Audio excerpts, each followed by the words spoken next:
ਰਹਿਮ ਤੇਰੀ ਸੁਖ ਪਾਇਆ ਸਦਾ। ਨਾਨਕ ਕੀ ਅਰਦਾਸ। ਤੂੰ ਸੁਲਤਾਨ ਕਹਾਵੋ ਮੀਆਂ,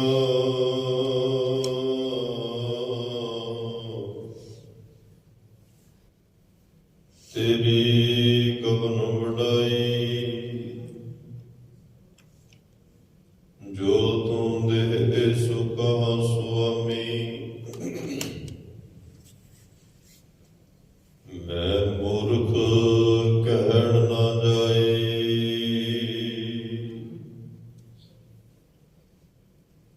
ਬਾਣੀ ਵਿਰਲੋ ਵਿਚਾਰਸੀ, ਜੇ ਕੋ ਗੁਰਮੁਖ ਹੋਏ।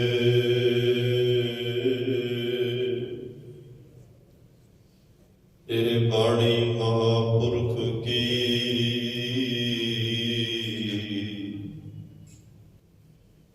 ਨਿਜ ਘਰ ਵਾਸਾ ਹੋਏ। ਬੇਸ਼ੁਮਾਰ ਅਥਾਹ ਅਗਨਤ ਅਤੁਲੈ, ਜਿਉ ਲਾਵੈ ਤਿਉ ਨਾਨਕ ਦਾਸ ਬੋਲੇ। ਅਗਮ ਅਗੋਚਰ ਸਚ ਸਾਹਿਬ ਮੇਰਾ,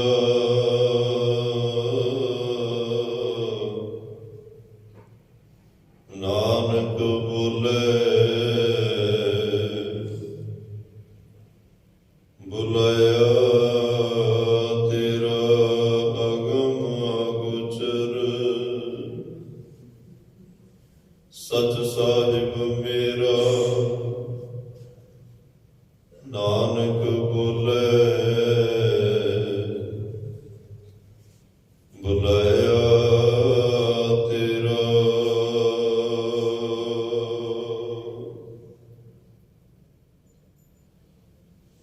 ਸਤਿਨਾਮ ਸ੍ਰੀ ਵਾਹਿਗੁਰੂ ਸਾਹਿਬ ਜੀਓ। ਓਮ ਜਗ ਸਭ ਤੀਰਥਾ, ਪੜ੍ਹ ਪੰਡਤ ਥਕੇ ਪੁਰਾਣ। ਦੇਖ ਮਾਇਆ ਮੋਹ ਨ ਮਿਟਈ, ਵਿੱਚ ਹਉਮੈ ਆਵਣ ਜਾਣ। ਸਤਿਗੁਰ ਮਿਲਿਆ ਮਲ ਉਤਰੀ, ਹਰ ਜਪਿਆ ਪੁਰਖ ਸੁਜਾਨ। ਜਿਨਾ ਹਰ ਹਰ ਪ੍ਰਭ ਸੇਵਿਆ, ਜਨ ਨਾਨਕ ਸਦ ਕੁਰਬਾਨ। ਮਾਇਆ ਮੋਹ ਬਹੁ ਚਿਤ ਵਧੇ, ਬਹੁ ਆਸਾ ਲੋਭ ਵਿਕਾਰ।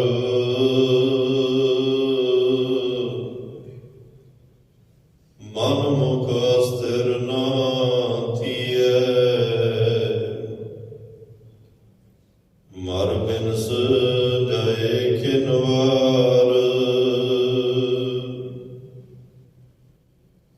ਵੱਡ ਭਾਗ ਹੋਵੇ ਸਤਿਗੁਰ ਮਿਲੈ, ਹਉਮੈ ਤਜੈ ਵਿਕਾਰ।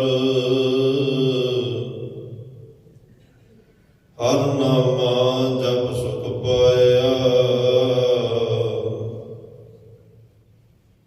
ਜਨ ਨਾਨਕ ਸ਼ਬਦ ਵਿਚਾਰ। ਵੱਡ ਭਾਗ ਹੋਵੇ ਸਤਿਗੁਰ ਮਿਲੈ, ਹਉਮੈ ਤਜੈ ਵਿਕਾਰ।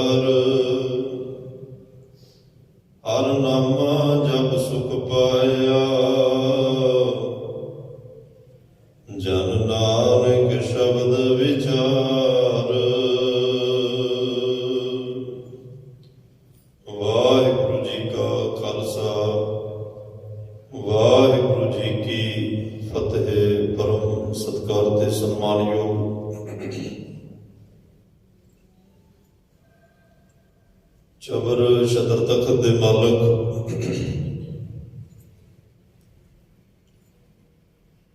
ਜੁਗੋ ਜੁਗ ਅਟਲ ਸਰਬ ਸਾਂਝੀ ਵਾਲਤਾ ਦੇ ਪੈਗੰਬਰ ਦੀਨ ਅਤੇ ਦੁਨੀਆ ਦੇ ਰਾਖੇ ਮਨੁੱਖਤਾ ਦੇ ਸਾਂਝੇ ਰਹਿਬਰ ਗੁਰਤਾ ਗੱਦੀ ਤੇ ਬਿਰਾਜਮਾਨ ਧੰਨ ਧੰਨ ਧੰਨ ਸਾਹਿਬ ਸ੍ਰੀ ਗੁਰੂ ਗ੍ਰੰਥ ਸਾਹਿਬ ਜੀ ਮਹਾਰਾਜ ਸਤਿਗੁਰਾਂ ਦੀ ਅਪਾਰ ਕਿਰਪਾ ਬਖਸ਼ਿਸ਼ ਰਹਿਮਤ ਦਾ ਸਦਕਾ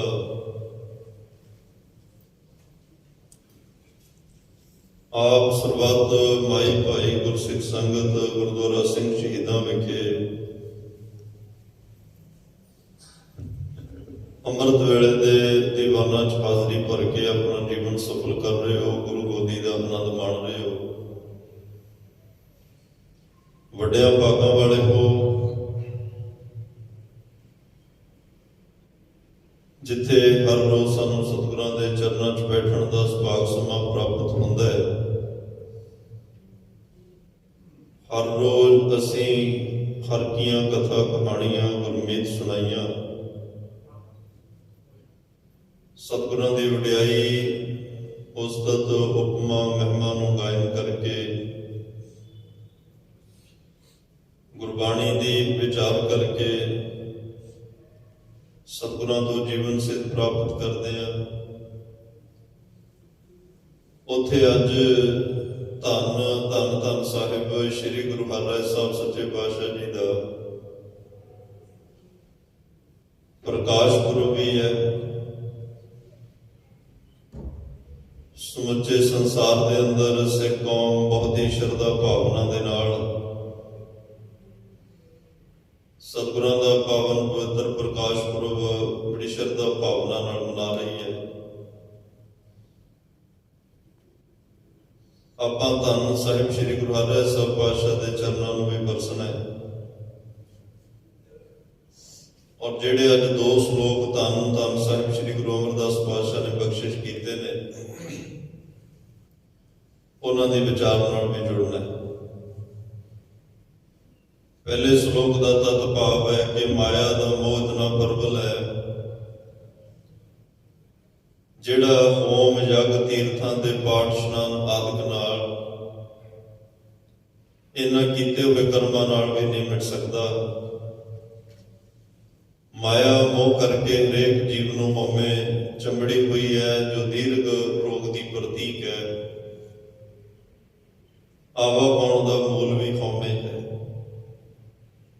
ਜਿਨ੍ਹਾਂ ਨੂੰ ਸਤਿਗੁਰੂ ਦਾ ਮਿਲਾਪ ਹੋ ਗਿਆ, ਉਹਨਾਂ ਨੇ ਨਾਮ ਜਪਿਆ,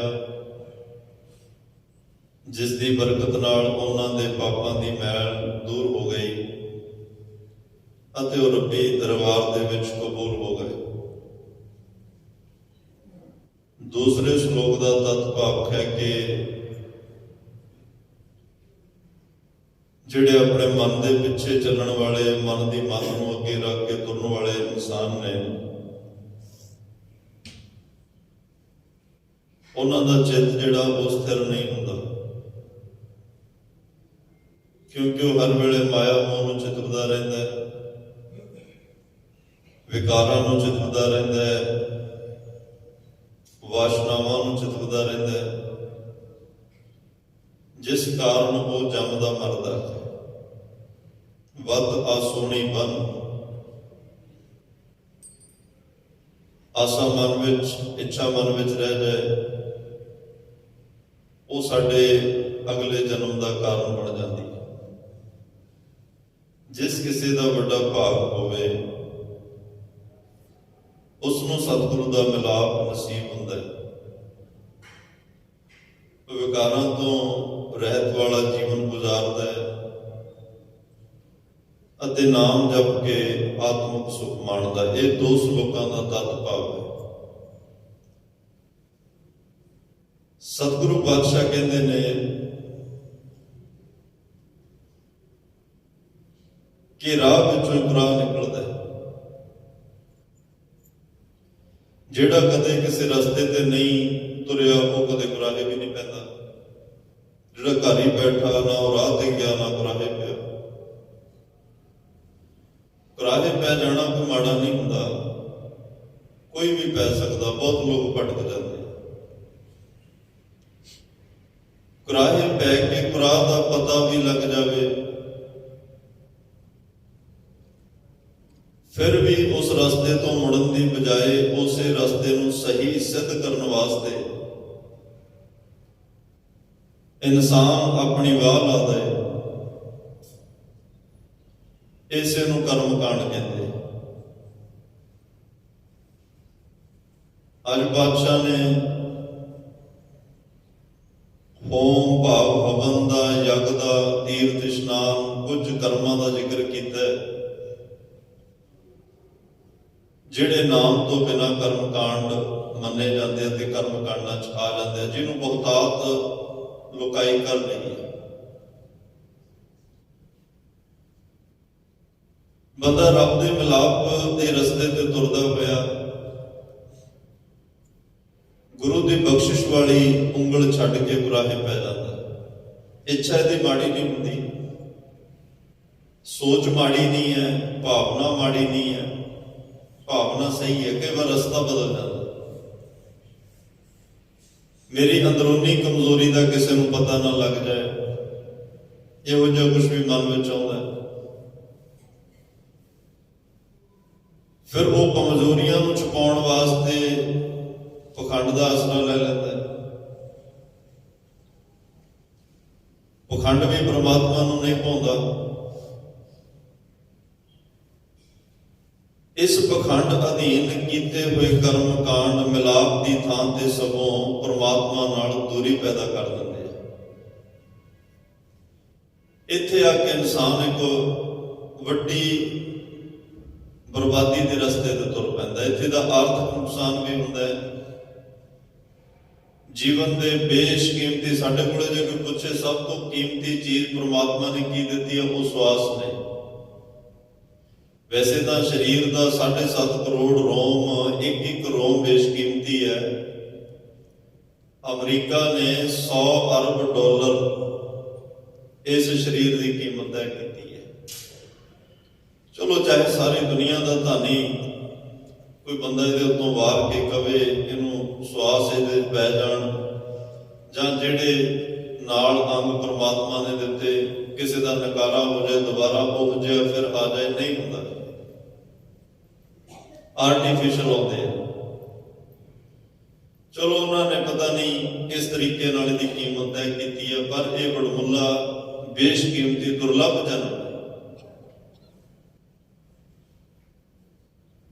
ਤਾਂ ਬਾਦਸ਼ਾਹ ਕਹਿੰਦੇ ਨੇ ਕਰਮ ਕਾਂਡ ਵੈਸੇ ਤਾਂ ਧਰਮ ਦੇ ਖੇਤਰ ਅੰਦਰ ਕਰੀਬ ਹਰ ਥਾਂ ਤੇ ਦੇਖਿਆ ਜਾ ਸਕਦਾ, ਹਰ ਧਰਮ ਵਿੱਚ ਹੀ ਹੈ।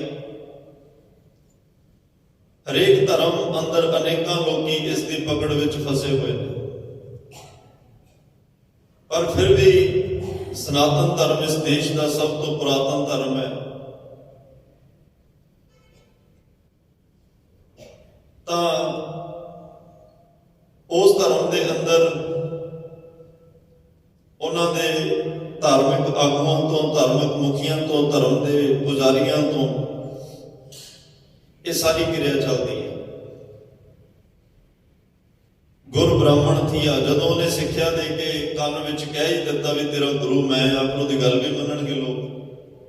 ਹੁਣ ਜੋ ਉਹ ਗਲਤ ਕਵੇ ਉਹ ਸਹੀ ਕਵੇ, ਲੋਕਾਂ ਨੂੰ ਤਾਂ ਇਹ ਨਾ ਵੀ ਮੇਰੇ ਗੁਰੂ ਨੇ ਕਿਹਾ, ਤੇ ਲੋਕ ਉਹਦੀ ਗੱਲ ਨੂੰ ਸਤ ਬਚਨ, ਇਲਾਹੀ ਪ੍ਰਮਾਣ ਔਰ ਦੁਨੀਆ ਦੀ ਆਖਰੀ ਤੇ ਮਹੱਤਵਪੂਰਨ ਗੱਲ ਸਮਝ ਕੇ ਮੰਨਦੇ ਆ। ਉਹੀ ਬਾਕੀ ਸ਼੍ਰੇਣੀਆਂ ਲਈ ਧਰਮ ਕਰਮ ਨਿਸ਼ਚਿਤ ਕਰਦਾ ਹੈ। 4 ਵਰਨਾਂ ਦੇ ਵਿੱਚ ਸੰਸਾਰ ਨੂੰ ਵੰਡਿਆ, ਮਨੁੱਖਤਾ ਨੂੰ ਵੰਡਿਆ। ਉਹਨਾਂ ਸਾਰਿਆਂ ਲਈ ਉਹਨੇ ਧਰਮ ਦਾ ਰਸਤਾ ਵੀ ਤੈਅ ਕੀਤਾ, ਜਨੇਊ ਤੈਅ ਕੀਤਾ, ਧਰਮ ਦੇ ਕਰਮ ਤੈਅ ਕੀਤੇ। ਇੱਕ ਸ਼੍ਰੇਣੀ ਇਹੋ ਜਿਹੀ ਹੈ ਜਿਨ੍ਹਾਂ ਲਈ ਕੋਈ ਜਨੇਊ ਨਹੀਂ ਹੈ, ਕੋਈ ਧਰਮ ਦੀ ਗੱਲ ਹੈ ਹੀ ਨਹੀਂ। ਉਹ ਧਾਰਮਿਕ ਸਥਾਨ ਤੇ ਜਾ ਹੀ ਨਹੀਂ ਸਕਦਾ, ਉਹ ਰੱਬ ਦੀ ਗੱਲ ਸੁਣ ਹੀ ਨਹੀਂ ਸਕਦਾ, ਕਰ ਹੀ ਨਹੀਂ ਸਕਦਾ। ਇੱਕ ਫਿਰਕੇ ਲਈ ਇਹ ਵੀ ਉਹਨਾਂ ਨੇ ਕਹਿ ਦਿੱਤਾ, ਲੋਕਾਂ ਨੇ ਉਹ ਵੀ ਮੰਨ ਲਿਆ। ਇਸ ਕਰਕੇ ਬਹੁਤੀ ਵਾਰੀ ਜ਼ਿਕਰ ਉਹਨਾਂ ਧਰਮ ਦੇ ਪੁਜਾਰੀਆਂ ਦਾ ਹੀ ਆਉਂਦਾ। ਧੰਨ ਗੁਰੂ ਅਰਜਨ ਦੇਵ ਪਾਤਸ਼ਾਹ ਨੇ ਬਹੁਤ ਹੀ ਪਿਆਰੇ ਬਚਨ ਕਹੇ ਆ, ਰਾਮ ਨਾਮ ਗੁਣ ਗਾਏ ਪੰਡਤ। ਵੈਸੇ ਪੰਡਤ ਜਦੋਂ ਸ਼ਬਦ ਆਉਂਦਾ ਉਦੋਂ ਵਿਦਵਾਨ ਨੂੰ ਸੰਬੋਧਨ ਹੁੰਦਾ, ਜਦੋਂ ਜਾਤੀ ਲਈ ਆਏਗਾ ਉਦੋਂ ਬ੍ਰਾਹਮਣ ਸ਼ਬਦ ਆਏਗਾ। ਰਾਮ ਨਾਮ ਗੁਣ ਗਾਏ ਪੰਡਤ, ਗੁਰੂ ਅਰਜਨ ਸਾਹਿਬ ਕਹਿੰਦੇ ਆ ਰਾਮ ਦਾ ਨਾਮ ਗੁਣ, ਉਹਦੇ ਗੁਣਾਂ ਨੂੰ ਗਾਇਨ ਕਰ। ਕਰਮ ਕਾਂਡ ਅਹੰਕਾਰ ਨਾ ਕਾਜੈ, ਕੁਸਲ ਸੇਤੀ ਕਰ ਜਾਹੇ ਪੰਡਤ। ਕਰਮ ਕਾਂਡ ਦੀ ਸਤਿਗੁਰੂ ਮਨਾਹੀ ਕਰ ਰਿਹਾ, ਪਰਮਾਤਮਾ ਦੇ ਗੁਣ ਗਾਉਣ ਵਾਸਤੇ ਪ੍ਰੇਰਨਾ ਦੇ ਰਹੇ। ਤਾਂ ਅਸਲ ਵਿੱਚ ਜਿਹੜਾ ਉਹ ਧਰਮ ਦਾ ਪੁਜਾਰੀ ਹੈ, ਜਿਹੜਾ ਦਿਨ ਰਾਤ ਰੱਬੀਲੇ ਵਿੱਚ ਜੁੜ ਕੇ ਬ੍ਰਹਮ ਨੂੰ ਬਿੰਦਦਾ ਰਹਿੰਦਾ ਹੈ। ਬ੍ਰਹਮ ਬਿੰਦੇ ਸੋ ਬ੍ਰਾਹਮਣ ਕਹੀਏ, ਜੇ ਅੰਨ ਦਿਨ ਹਰ ਲਿਵ ਲਾਏ। ਇਸ ਨੂੰ ਪਰਮੇਸ਼ਰ ਨਾਲ ਜੁੜਨ ਦੀ ਥਾਂ ਤੇ ਕਰਮ ਕਾਂਡਾਂ ਦਾ ਬੁਰਕਾ ਪਹਿਨ ਲਿਆ। ਬ੍ਰਾਹਮਣ ਦੇ ਅਰਥ ਬ੍ਰਹਮ ਗਿਆਨੀ ਵੀ ਨੇ। ਬ੍ਰਾਹਮਣ ਦੇ ਅਰਥ ਜਿਹਨੇ ਬ੍ਰਹਮ ਨੂੰ, ਬ੍ਰਹਮ ਪਰਮਾਤਮਾ, ਉਹਨੂੰ ਬਿੰਦ ਲਿਆ, ਉਹਨੂੰ ਧਾਰਨ ਕਰ ਲਿਆ, ਇਹ ਵੀ ਅਰਥ ਬਣਦੇ। ਪਰ ਉਹਦੀ ਡਾਇਰੈਕਸ਼ਨ ਇਹ ਹੋ ਜਾਏ ਵੀ ਤੂੰ ਆਹ ਕੰਮ ਕਰ, ਤੇ ਉਹ ਕੰਮ ਕਰ, ਏਦਾਂ ਕਰ, ਓਦਾਂ ਕਰ, ਫਿਰ ਤੈਨੂੰ ਰੱਬ ਮਿਲਣਾ ਹੈ। ਜਿਵੇਂ ਇਲਾਹਾਬਾਦ ਔਰ ਬਨਾਰਸ ਦੀ ਧਰਤੀ ਤੇ ਆਰੇ ਵੀ ਲਾਏ ਗਏ, ਜਿਹਨੂੰ ਕਰਵਤ ਆਰਾ ਕਿਹਾ ਜਾਂਦਾ ਹੈ। ਉੱਥੇ ਆਉਣ ਵਾਲਿਆਂ ਨੇ ਲੋਕਾਂ ਵਾਸਤੇ ਕਹਿ ਦਿੱਤਾ ਜਿਹਨੂੰ ਰੱਬ ਚਾਹੀਦਾ, ਮੁਕਤੀ ਚਾਹੀਦੀ ਆ, ਆਰੇ ਥੱਲੇ ਆਪਣਾ ਆਪ ਚਲਾਉਣਾ ਪਏਗਾ। ਸਾਰਾ ਤੋਂ ਦਾਨ ਪੁੰਨ ਜੋ ਕੁਛ ਲੈ ਕੇ ਜਾਂਦਾ ਲੈ ਲਿਆ, ਤੇ ਫਿਰ ਉਹਨੂੰ ਮੌਤ ਦੇ ਘਾਟ ਉਤਾਰ ਦਿੱਤਾ। ਔਰ ਇਹ ਕੰਮ ਕੋਈ ਜਲਾਦ ਨਹੀਂ ਕਰ ਰਿਹਾ, ਇਹ ਕੰਮ ਕੋਈ ਕਾਤਲ ਬੰਦਾ ਨਹੀਂ ਕਰ ਰਿਹਾ, ਉਹ ਧਰਮ ਦਾ ਪੁਜਾਰੀ ਕਰ ਰਿਹਾ, ਜਿਹਨੇ ਲੋਕਾਂ ਨੂੰ ਜੀ ਦਇਆ ਪ੍ਰਵਾਨ ਦੀ ਸਿੱਖਿਆ ਦੇਣੀ ਹੈ। ਜਿਹੜਾ ਧੌਲ ਧਰਮ ਦਇਆ ਕਾ ਪੁੱਤ, ਦਇਆ ਦੇ ਉੱਤੇ ਜਿਹੜਾ ਧਰਮ ਰੁਕਿਆ ਹੋਇਆ, ਉਸ ਧਰਮ ਨੂੰ ਧਾਰਨ ਕਰਨ ਵਾਲਾ ਇਹ ਪਾਪ ਵੀ ਕਰ ਰਿਹਾ। ਉਹ ਆਤਮਿਕ ਜੀਵਨ ਦੇਣ ਦੀ ਜਗ੍ਹਾ, ਦੁਨੀਆ ਨੂੰ ਜੀਵਨ ਜ਼ਿੰਦਗੀ ਵਿੱਚ ਸੁੱਖ ਦੇਣ ਦੀ ਜਗ੍ਹਾ, ਦੁੱਖਾਂ ਦਾ ਖਾਤਮਾ ਕਰਨ ਦੀ ਜਗ੍ਹਾ ਮੌਤ ਦੇ ਰਿਹਾ। ਤਾਂ ਬਾਦਸ਼ਾਹ ਕਹਿੰਦੇ ਨੇ ਇਹਨਾਂ ਨੇ ਇਹੋ ਜਿਹੇ ਕਰਮਾਂ ਦਾ ਬੁਰਕਾ ਪਹਿਨਿਆ ਤੇ ਲੋਕਾਂ ਨੂੰ ਪਵਾਇਆ, ਜਿਹੜਾ ਬਿਨਾਂ ਨਾਮ ਤੋਂ ਸਾਰਾ ਕੁਝ ਕਰਮ ਕਾਂਡ ਬਣ ਗਿਆ। ਜਿਸ ਕਰਕੇ ਇਸ ਦੇ ਸਾਰੇ ਕਰਮ ਕਾਂਡ ਹੋ ਗਏ। ਗੁਰੂ ਅਰਜਨ ਦੇਵ ਪਾਤਸ਼ਾਹ ਨੇ ਐਸੇ ਬੰਦੇ ਦੀ ਤਸਵੀਰ ਪੇਸ਼ ਕੀਤੀ ਹੈ, ਜਿਹੜਾ ਪ੍ਰਮਾਤਮਾ ਦੇ ਨਾਮ ਤੋਂ ਬਿਨਾਂ, ਅਕਾਲ ਪੁਰਖ ਦੇ ਸਿਮਰਨ ਤੋਂ ਬਿਨਾਂ, ਦੀ ਸਿਮਰਤੀ ਤੋਂ ਬਿਨਾਂ ਸਭ ਕੁਝ ਕਰ ਰਿਹਾ। ਦਾਨ ਦੇ ਕਰ, ਪੂਜਾ ਕਰਨਾ, ਲੈਤ ਦੇਤ ਉਹਨੂੰ ਮੁਕਰ ਕਰਨਾ। ਪ੍ਰਮਾਤਮਾ ਦੇ ਨਾਮ ਤੋਂ ਬਿਨਾਂ ਜੋ ਮਰਜ਼ੀ ਕਰੀ ਜਾਓ। ਬਾਦਸ਼ਾਹ ਕਹਿੰਦੇ ਨੇ ਉਹ ਥਾਏ ਨਹੀਂ ਪੈਂਦਾ। ਜਿਤ ਦਰ ਤੁਮ ਹੈ ਬ੍ਰਾਹਮਣ ਜਾਣਾ, ਤਿਤ ਦਰ ਤੂੰ ਹੀ ਹੈ ਪਛਤਾਣਾ। ਐਸੇ ਬ੍ਰਾਹਮਣ ਡੁੱਬੇ ਭਾਈ, ਮੇਰਾ ਅਪਰਾਧ ਚਿਤ ਵਹਿ ਬੁਰਿਆਈ। ਜਿਸ ਰਾਹ ਤੇ ਪਾਤਸ਼ਾਹ ਕਹਿੰਦੇ ਇਹੋ ਜਿਹੇ ਲੋਕਾਂ ਨੇ ਜਾਣਾ, ਉੱਥੇ ਪਛਤਾਵੇ ਤੋਂ ਬਿਨਾਂ ਕੁਝ ਵੀ ਨਹੀਂ ਹੈ। ਸੋ ਬੰਦਾ ਗੁਰਮਤਿ ਦੀ ਰੋਸ਼ਨੀ ਅੰਦਰ ਜਦੋਂ ਆਉਂਦਾ ਹੈ, ਗੁਰਮਤਿ ਉਹਨੂੰ ਆਪਣੇ ਆਪ ਦੀ ਪਹਿਚਾਣ ਕਰਵਾ ਦਿੰਦੀ ਹੈ। ਹਨੇਰੇ ਵਿੱਚ ਤਾਂ ਇਨਸਾਨ ਸ਼ੀਸ਼ੇ ਮੂਹਰੇ ਖੜਾ ਰਵੇ, ਆਪਣੀ ਤਸਵੀਰ ਹੀ ਨਹੀਂ ਦਿਸਦੀ, ਉਹਨੂੰ ਪਤਾ ਹੀ ਨਹੀਂ ਲੱਗਦਾ ਮੈਂ ਕੌਣ ਹਾਂ। ਲੇਕਿਨ ਜਦੋਂ ਉੱਥੇ ਪ੍ਰਕਾਸ਼ ਹੁੰਦਾ, ਦੀਵਾ ਜਗਦਾ ਹੈ, ਉਹਨੂੰ ਪਹਿਲਾਂ ਤਾਂ ਆਪਣੇ ਆਪ ਦੀ ਪਹਿਚਾਣ ਹੁੰਦੀ ਹੈ, ਆਪਣੀ ਤਸਵੀਰ ਨੂੰ ਉਹ ਵੇਖਦਾ ਹੈ। ਤੇ ਉੱਥੇ ਨੇੜੇ ਨੇੜੇ ਜਿਹੜਾ ਕੁਛ ਪਿਆ ਉਹ ਵੀ ਉਹਨੂੰ ਨਜ਼ਰ ਆਉਣ ਲੱਗ ਪੈਂਦਾ।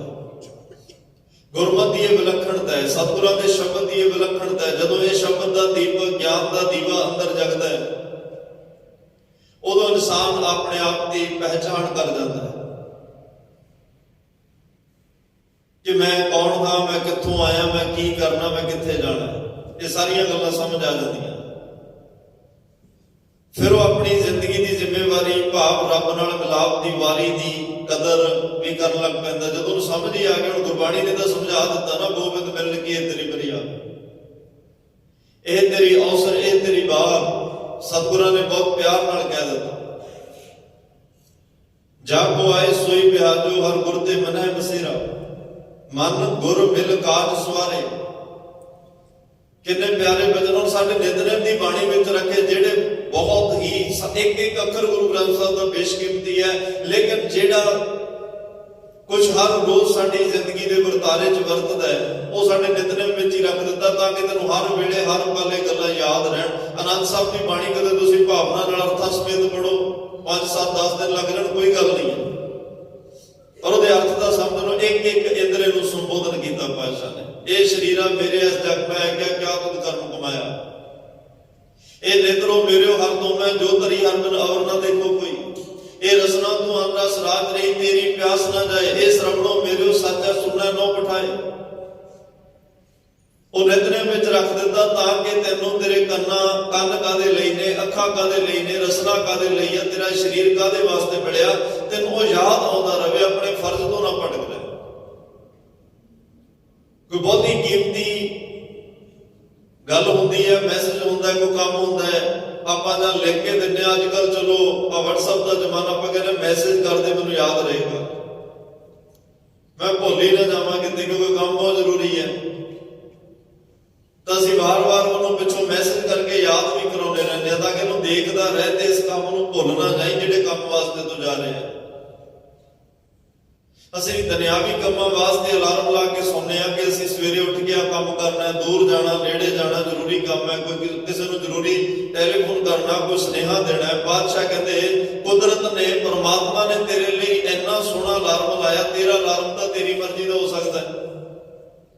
ਸਕਦਾ ਤੇਰਾ ਅਲਾਰਮ ਵੱਜੇ ਵੀ ਨਾ, ਪਰ ਕੁਦਰਤ ਦੇ ਨਿਯਮਾਂ ਦੇ ਵਿੱਚ ਤਾਂ ਕੋਈ ਫੇਰ ਬਦਲ ਨਹੀਂ ਨਾ ਹੋਣਾ। ਚਿੜੀ ਚੌਕੀ ਪਹੁ ਫੁੱਟੀ, ਪਰਮਾਤਮਾ ਦਾ ਅਲਾਰਮ ਵੇਖੋ, ਜਦੋਂ ਅੰਮ੍ਰਿਤ ਵੇਲੇ ਦੇ 4 ਵਜਦੇ ਆ, ਚਿੜੀ ਚੁੱਕਦੀ ਹੈ, ਪਹੁ ਫੁੱਟਦੀ ਹੈ ਤੇ ਤੈਨੂੰ ਅਹਿਸਾਸ ਹੁੰਦਾ ਕਿ ਇਸ ਵੇਲੇ ਮੈਂ ਉੱਠ ਕੇ ਕਰਨਾ ਕੀ ਹੈ।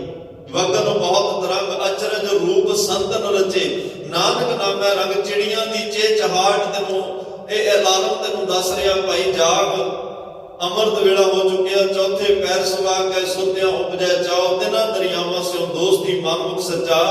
ਨਾ ਗੁਰਬਾਣੀ ਕੋਲ, ਗੁਰੂ ਕੋਲ ਆ ਕੇ ਜਦੋਂ ਇਨਸਾਨ ਗੁਰਮਤਿ ਦੇ ਰਸਤੇ ਤੇ ਚੱਲਦਾ, ਉਦੋਂ ਇਹਨਾਂ ਗੱਲਾਂ ਦਾ ਅਹਿਸਾਸ ਹੋ ਜਾਂਦਾ ਕਿ ਮੈਂ ਕੰਮ ਕਿਹੜੇ ਕਰਨ ਵਾਸਤੇ ਆਇਆ ਤੇ ਮੈਂ ਲੱਗਿਆ ਕਿਹੜੇ ਕੰਮਾਂ 'ਚ ਹੋਇਆ। ਜਿਹਨੂੰ ਬਾਦਸ਼ਾਹ ਨੇ ਅਮਰ ਕਾਜ ਤੇਰੇ ਕਿਤੇ ਨਾ ਕੰਮ ਕਿਹਾ ਨਾ, ਉਹ ਕਰਮ ਕਾਂਡੀ ਨੇ। ਬੜੇ ਲੋਕ ਇਹਦੇ ਅਰਥ ਗਲਤ ਕਰਕੇ ਉਹ ਕੰਮ ਹੀ ਛੱਡ ਕੇ ਬੈਠ ਗਏ।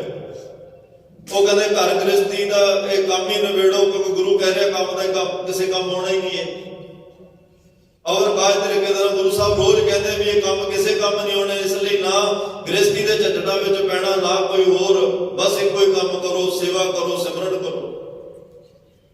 ਧੰਨ ਗੁਰੂ ਨਾਨਕ ਦੇਵ ਪਾਤਸ਼ਾਹ ਨੇ ਪਰਿਵਾਰ ਦੀਆਂ, ਸਮਾਜ ਦੀਆਂ ਜ਼ਿੰਮੇਵਾਰੀਆਂ ਨਿਭਾਈਆਂ। ਗੁਰੂ ਅੰਗਦ ਦੇਵ ਪਾਤਸ਼ਾਹ ਨੇ ਸਮਾਜਿਕ ਵੀ, ਪਰਿਵਾਰਕ ਵੀ, ਗੁਰਤਾ ਗੱਦੀ ਦੀਆਂ ਜ਼ਿੰਮੇਵਾਰੀਆਂ ਨਿਭਾਈਆਂ। ਗੁਰੂ ਅਮਰਦਾਸ ਪਾਤਸ਼ਾਹ ਨੇ ਸਮਾਜਿਕ, ਪਰਿਵਾਰ, ਗ੍ਰਸਤੀ ਦੀਆਂ ਜ਼ਿੰਮੇਵਾਰੀਆਂ ਨਾਲ ਗੁਰਤਾ ਗੱਦੀ ਦੀ ਜ਼ਿੰਮੇਵਾਰੀ ਨਿਭਾਈ। ਸਾਡੇ ਗੁਰੂ ਸਾਹਿਬਾਨ ਸਾਰਾ ਕੁਝ ਸਾਡੇ ਸਾਹਮਣੇ 239 ਸਾਲ ਦੇ ਕਰੀਬ ਜਿਉਂ ਕੇ ਇੱਕ ਜੀਵਨ ਜਿਉਣਾ ਕਿਵੇਂ ਆ। ਸ਼ਾਇਦ ਮੈਂ ਕਿ ਪਹਿਲਾਂ ਕਦੇ ਬੇਨਤੀ ਕੀਤੀ ਹੋਵੇ ਕਿ ਗੁਰੂ ਗ੍ਰੰਥ ਸਾਹਿਬ ਦਾ ਸਰੂਪ ਵੀ ਜੇ ਇਕੱਲੇ ਲਿਖਣ ਦੀ ਗੱਲ ਹੁੰਦੀ, ਗੁਰੂ ਨਾਨਕ ਸਾਹਿਬ ਨੇ ਕਾਰਜ ਕਰ ਦੇਣਾ ਸੀ। ਲੇਕਿਨ ਇੱਕ ਜੀਵਨ ਸੁਚੱਜਾ ਜੀਵਨ ਕਿਵੇਂ ਜਿਉਇਆ ਜਾਂਦਾ, ਇਹ ਇੱਕ ਜਾਮੇ ਵਿੱਚ ਨਹੀਂ ਸੀ ਦਿਖਾਇਆ ਜਾ ਸਕਦਾ। ਇੱਕ ਚੰਗਾ ਜੀਵਨ ਜਿਉਣ ਵਾਸਤੇ 10 ਜਾਮੇ ਧਾਰਨ ਕਰਨੇ ਪਏ ਕਿ ਇੱਕ ਮਨੁੱਖ ਨੇ ਇਸ ਧਰਤੀ ਤਖਤੇ ਦੇ ਉੱਤੇ ਮਨੁੱਖਾਂ ਤਰ੍ਹਾਂ, ਇਨਸਾਨਾਂ ਤਰ੍ਹਾਂ, ਇਨਸਾਨ ਤੋਂ ਭਗਵਾਨ ਕਿਵੇਂ ਬਣਨਾ, ਇਹ ਜੀਵਨ ਪਾਤਸ਼ਾਹ ਨੇ ਲੰਬਾ ਸਮਾਂ ਜਿਉਂ ਕੇ ਵਿਖਾਇਆ। ਕੋਈ ਵੀ ਤੁਹਾਡੇ ਮਨ 'ਚ ਸਵਾਲ ਆਉਂਦਾ ਹੈ, ਘਰ ਗ੍ਰਸਤੀ, ਪਰਿਵਾਰ, ਸਮਾਜਿਕ, ਰਾਜਨੀਤਿਕ, ਧਾਰਮਿਕ ਤੌਰ ਤੇ, ਤੁਸੀਂ ਗੁਰੂ ਗ੍ਰੰਥ ਸਾਹਿਬ ਕੋਲ ਆਓ, ਤੁਸੀਂ ਇਤਿਹਾਸ ਦੇ ਪੰਨੇ ਪੜ੍ਹੋ, ਤੁਹਾਨੂੰ ਤੁਹਾਡੇ ਘਰ ਵਿੱਚ ਹੀ ਸਾਰੇ ਸਵਾਲਾਂ ਦਾ ਜਵਾਬ ਮਿਲ ਜਾਏਗਾ। ਖੈਰ ਗੱਲ ਲੰਬੀ ਨਾ ਹੋਵੇ, ਆਪਾਂ ਇਤਿਹਾਸ ਦੇ ਪੱਤਰਿਆਂ ਨੂੰ ਵੀ ਬਚਣਾ ਹੈ। ਤੋਂ ਪਾਤਸ਼ਾਹ ਕਹਿੰਦੇ ਨੇ ਇਨਸਾਨ ਜਦੋਂ ਗੁਰਮਤਿ ਦੀ ਬੁੱਕਲ ਵਿੱਚ ਆਉਂਦਾ ਹੈ ਤਾਂ ਗਰੀਬਨਵਾਜ ਸਤਿਗੁਰੂ ਪਾਤਸ਼ਾਹ ਨੂੰ ਸਮਝਾਉਂਦੇ ਨੇ, ਤੀਰਥ ਨਾਏ ਅਰ ਧਰਨੀ ਪ੍ਰਮਤਾ, ਆਗੇ ਠੌਰ ਨਾ ਪਾਵੇ, ਉਹਾਂ ਕੰਮ ਨਾ ਆਵੇ, ਇਹ ਬਿਦ ਉਹ ਲੋਕਨ ਹੀ ਪਤੀ ਆਵੇ। ਇਹੋ ਜਿਹੇ ਕੰਮ ਕਰਮ ਕਾਂਡ ਕਰਕੇ ਇਨਸਾਨ ਲੋਕਾਂ ਨੂੰ ਪਤਿਆ ਸਕਦਾ ਹੈ, ਉਹਨਾਂ ਨੂੰ ਖੁਸ਼ ਕਰ ਸਕਦਾ ਹੈ, ਲੋਕਾਂ ਨੂੰ ਗੁੰਮਰਾਹ ਕਰ ਸਕਦਾ। ਕੋਈ ਦੁਨੀਆ ਦੇ ਅੱਖਾਂ 'ਚ ਘੱਟਾ ਪਾ ਕੇ ਦੁਨੀਆ ਤੋਂ ਇਹ ਕਹਾ ਸਕਦਾ ਬੰਦਾ ਬਹੁਤ ਚੰਗਾ, ਬੜਾ ਪੁੰਨਦਾਨ, ਬੜੇ ਕਰਮ ਕਰਦਾ ਹੈ। ਲੇਕਿਨ ਜੇ ਉਹ ਕਰਮਾਂ ਦੇ ਪਿੱਛੇ ਪਰਮਾਤਮਾ ਦਾ ਨਾਮ ਨਹੀਂ ਹੈ, ਜੋ ਪਰਮਾਤਮਾ ਦੇ ਪਿੱਛੇ ਸੇਵਾ ਤੇ ਸਿਮਰਨ ਨਹੀਂ ਹੈ, ਜੋ ਪਰਮਾਤਮਾ ਦੇ ਪਿੱਛੇ ਗੁਰਮਤ ਨਹੀਂ ਹੈ, ਉਹਨਾਂ ਕਰਮਾਂ ਦੇ ਪਿੱਛੇ ਤੇ ਪਾਤਸ਼ਾਹ ਕਹਿੰਦੇ ਤੇਰੇ ਕਰਮ ਕਾਂਡ ਬਣ ਕੇ ਰਹਿ ਜਾਣਗੇ। ਲੋਕ ਮਾਂ ਬਾਪ ਨੂੰ ਪਾਣੀ ਦੀ ਘੁੱਟ ਨਹੀਂ ਦਿੰਦੇ, ਬਾਹਰ ਛਬੀਲਾਂ ਲਾ ਰਹੇ ਆ, ਉਹ ਕਰਮ ਕਾਂਡ ਕੌਣ ਪ੍ਰਵਾਨ ਕਰੇਗਾ? ਮਾਂ ਬਾਪ ਨੂੰ ਪ੍ਰਸ਼ਾਦਾ ਨਹੀਂ ਦਿੰਦਾ, ਬਾਹਰ ਲੰਗਰ ਲਾ ਰਿਹਾ, ਇਹ ਕਰਮ ਕਾਂਡ ਕਿਹੜਾ ਗੁਰੂ ਪ੍ਰਵਾਨ ਕਰੇਗਾ? ਮਾਂ ਬਾਪ ਨੂੰ ਕੱਪੜਾ ਨਹੀਂ ਦੇ ਰਿਹਾ, ਗੁਰੂ ਘਰ ਨੂੰ ਮਾਲੇ ਚੜਾ ਰਿਹਾ, ਕੌਣ ਕਰਮ ਕਾਂਡ ਪ੍ਰਵਾਨ ਕਰੇਗਾ? ਆਪਣੇ ਮਾਂ-ਬਾਪ ਨੂੰ ਦਵਾਈ ਕੋਈ ਨਹੀਂ ਦੇ ਰਿਹਾ, ਬਾਹਰ ਜਾ ਕੇ ਲੋਕਾਂ ਦੀ ਮਦਦ ਕਰ ਰਿਹਾ, ਕੌਣ ਇਸ ਗੱਲ ਨੂੰ ਪ੍ਰਵਾਨ ਕਰੇਗਾ? ਪਾਤਸ਼ਾਹ ਕਹਿੰਦੇ ਜਿਹੜੇ ਤੇਰੇ ਘਰ ਵਿੱਚ ਛੋਟੇ ਰੱਬ ਮਾਤਾ ਪਿਤਾ ਬੈਠੇ ਆ, ਪਹਿਲਾਂ ਇਹਨਾਂ ਦੀ ਸੇਵਾ ਕਰਨੀ ਸਿੱਖ, ਇਹਨਾਂ ਦੀ ਖੁਸ਼ੀ ਲੈਣੀ ਸਿੱਖ, ਤੈਨੂੰ ਇਹਨਾਂ ਦੀ ਖੁਸ਼ੀ ਵਿੱਚੋਂ ਰੱਬ ਦੀ ਖੁਸ਼ੀ ਮਿਲਣੀ ਆ। ਜਿਹੜੇ ਕੰਮ ਵਿੱਚ ਮਾਂ ਦੀ ਹਾਂ ਨਹੀਂ ਤੇ ਯਾਦ ਰੱਖਿਓ ਉਸ ਕੰਮ ਵਿੱਚ ਰੱਬ ਦੀ ਵੀ ਹਾਂ ਨਹੀਂ ਹੁੰਦੀ। ਜਿਸ ਕੰਮ 'ਚ ਮਾਪਿਆਂ ਦੀ ਖੁਸ਼ੀ ਨਹੀਂ, ਰੱਬ ਕਦੇ ਖੁਸ਼ ਨਹੀਂ ਹੁੰਦਾ। ਹਾਂ, ਕੰਮ ਲਾਇਕ ਨਲਾਇਕ ਇਹ ਇੱਕ ਅਲੱਗ ਮੈਟਰ ਹੈ। ਅਸੀਂ ਗਲਤ ਕੰਮਾਂ ਲਈ ਹਾਂ ਕਰਾਈਏ ਉਹ ਵੀ ਸਾਡੇ ਲਈ ਵੀ ਮਾੜੀ ਗੱਲ ਹੈ। ਅਸੀਂ ਇੱਕ ਜਿਹੋ ਜਿਹੇ ਘਰ ਪਰਿਵਾਰ ਖਾਨਦਾਨ ਨਾਲ ਸੰਬੰਧਿਤ ਆ, ਸਭ ਤੋਂ ਵੱਡੀ ਡਾਇਰੈਕਸ਼ਨ ਧੰਨ ਗੁਰੂ ਗ੍ਰੰਥ ਸਾਹਿਬ ਸਾਡੇ ਕੋਲ ਪਾਤਸ਼ਾਹ ਮੌਜੂਦ ਨੇ, ਜਿਨ੍ਹਾਂ ਤੋਂ ਅਸੀਂ ਪਲ ਪਲ ਜੀਵਨ ਸੇਧ ਲੈ ਕੇ ਤੁਰਦੇ ਆ। ਪਰ ਸਤਿਗੁਰੂ ਪਾਤਸ਼ਾਹ ਕਹਿੰਦੇ ਜੇ ਗੁਰੂ ਦਾ ਉਪਦੇਸ਼ ਤੇਰੇ ਇਹ ਕਰਮਾਂ ਦੇ ਪਿੱਛੇ ਨਹੀਂ ਤਾਂ ਤੇਰੇ ਕਰਮ ਕਰਮਕਾਂਡ ਬਣ ਕੇ ਰਹਿ ਜਾਣਗੇ। ਗੱਲ ਆਪਣੇ ਆਪ ਤੋਂ ਸ਼ੁਰੂ ਕਰ, ਗੱਲ ਆਪਣੇ ਘਰ ਤੋਂ ਸ਼ੁਰੂ ਕਰ। ਜਿਹਨੂੰ ਆਪਣਾ ਭਲਾ ਨਹੀਂ ਕਰਨਾ ਆਉਂਦਾ ਉਹ ਦੁਨੀਆ 'ਚ ਕਿਸੇ ਦਾ ਵੀ ਭਲਾ ਨਹੀਂ ਕਰ ਸਕਦਾ। ਜਿਹਨੇ ਆਪਣੇ ਆਪ ਨੂੰ ਨਹੀਂ ਸਮਝਿਆ, ਆਪਣੇ ਆਪ ਨੂੰ ਨਹੀਂ ਪਛਾਣਿਆ, ਉਹ ਕਿਸੇ ਨੂੰ ਕਿਵੇਂ ਪਛਾਣ ਸਕਦਾ ਜਾਂ ਕਿਸੇ ਨੂੰ ਕਿਵੇਂ ਪਹਿਚਾਣ ਕਰਵਾ ਸਕਦਾ ਹੈ? ਤੋ ਇਸ ਲਈ ਗੁਰਮਤਿ ਨੇ ਬੜੀ ਵਿਲੱਖਣ ਇੱਥੇ ਵਿਚਾਰਧਾਰਾ ਜਿਹੜੀ ਆ ਉਹ ਦੁਨੀਆ ਦੇ ਸਾਹਮਣੇ ਰੱਖੀ। ਧੰਨ ਗੁਰੂ ਗੋਬਿੰਦ ਸਿੰਘ ਸਾਹਿਬ ਪਾਤਸ਼ਾਹ ਜਦੋਂ ਖਿਦਰਾਣੇ ਦਾ ਜੰਗ ਲੜ ਕੇ ਮੁਕਤਸਰ ਸਾਹਿਬ ਦਾ 14ਵਾਂ ਜੰਗ ਲੜ ਕੇ ਦਮਦਮਾ ਸਾਹਿਬ ਵੱਲ ਜਾਂਦੇ ਆ, ਇੱਕ ਥੇੜੀ ਪਿੰਡ ਫਕਰਸਰ ਥੇੜੀ ਮਲੋਟ ਦੇ ਲਾਗੇ ਇੱਕ ਬਹੁਤ ਹੀ ਵੱਡੀ ਉਮਰ ਦਾ ਫਕੀਰ ਮਿਲਦਾ, ਜਿਹਦੀ ਸਾਰੀ ਜ਼ਿੰਦਗੀ ਕਰਮਕਾਂਡਾਂ ਨਾਲ ਭਰੀ ਪਈ ਹੈ। ਗੁਰੂ ਸਾਹਿਬ ਨੂੰ ਵੇਖ ਕੇ ਹੰਕਾਰ ਦਾ ਭਰਿਆ ਵੀ ਇਹ ਮੇਰਾ ਕੀ ਮੁਕਾਬਲਾ ਕਰ ਸਕਦਾ ਹੈ।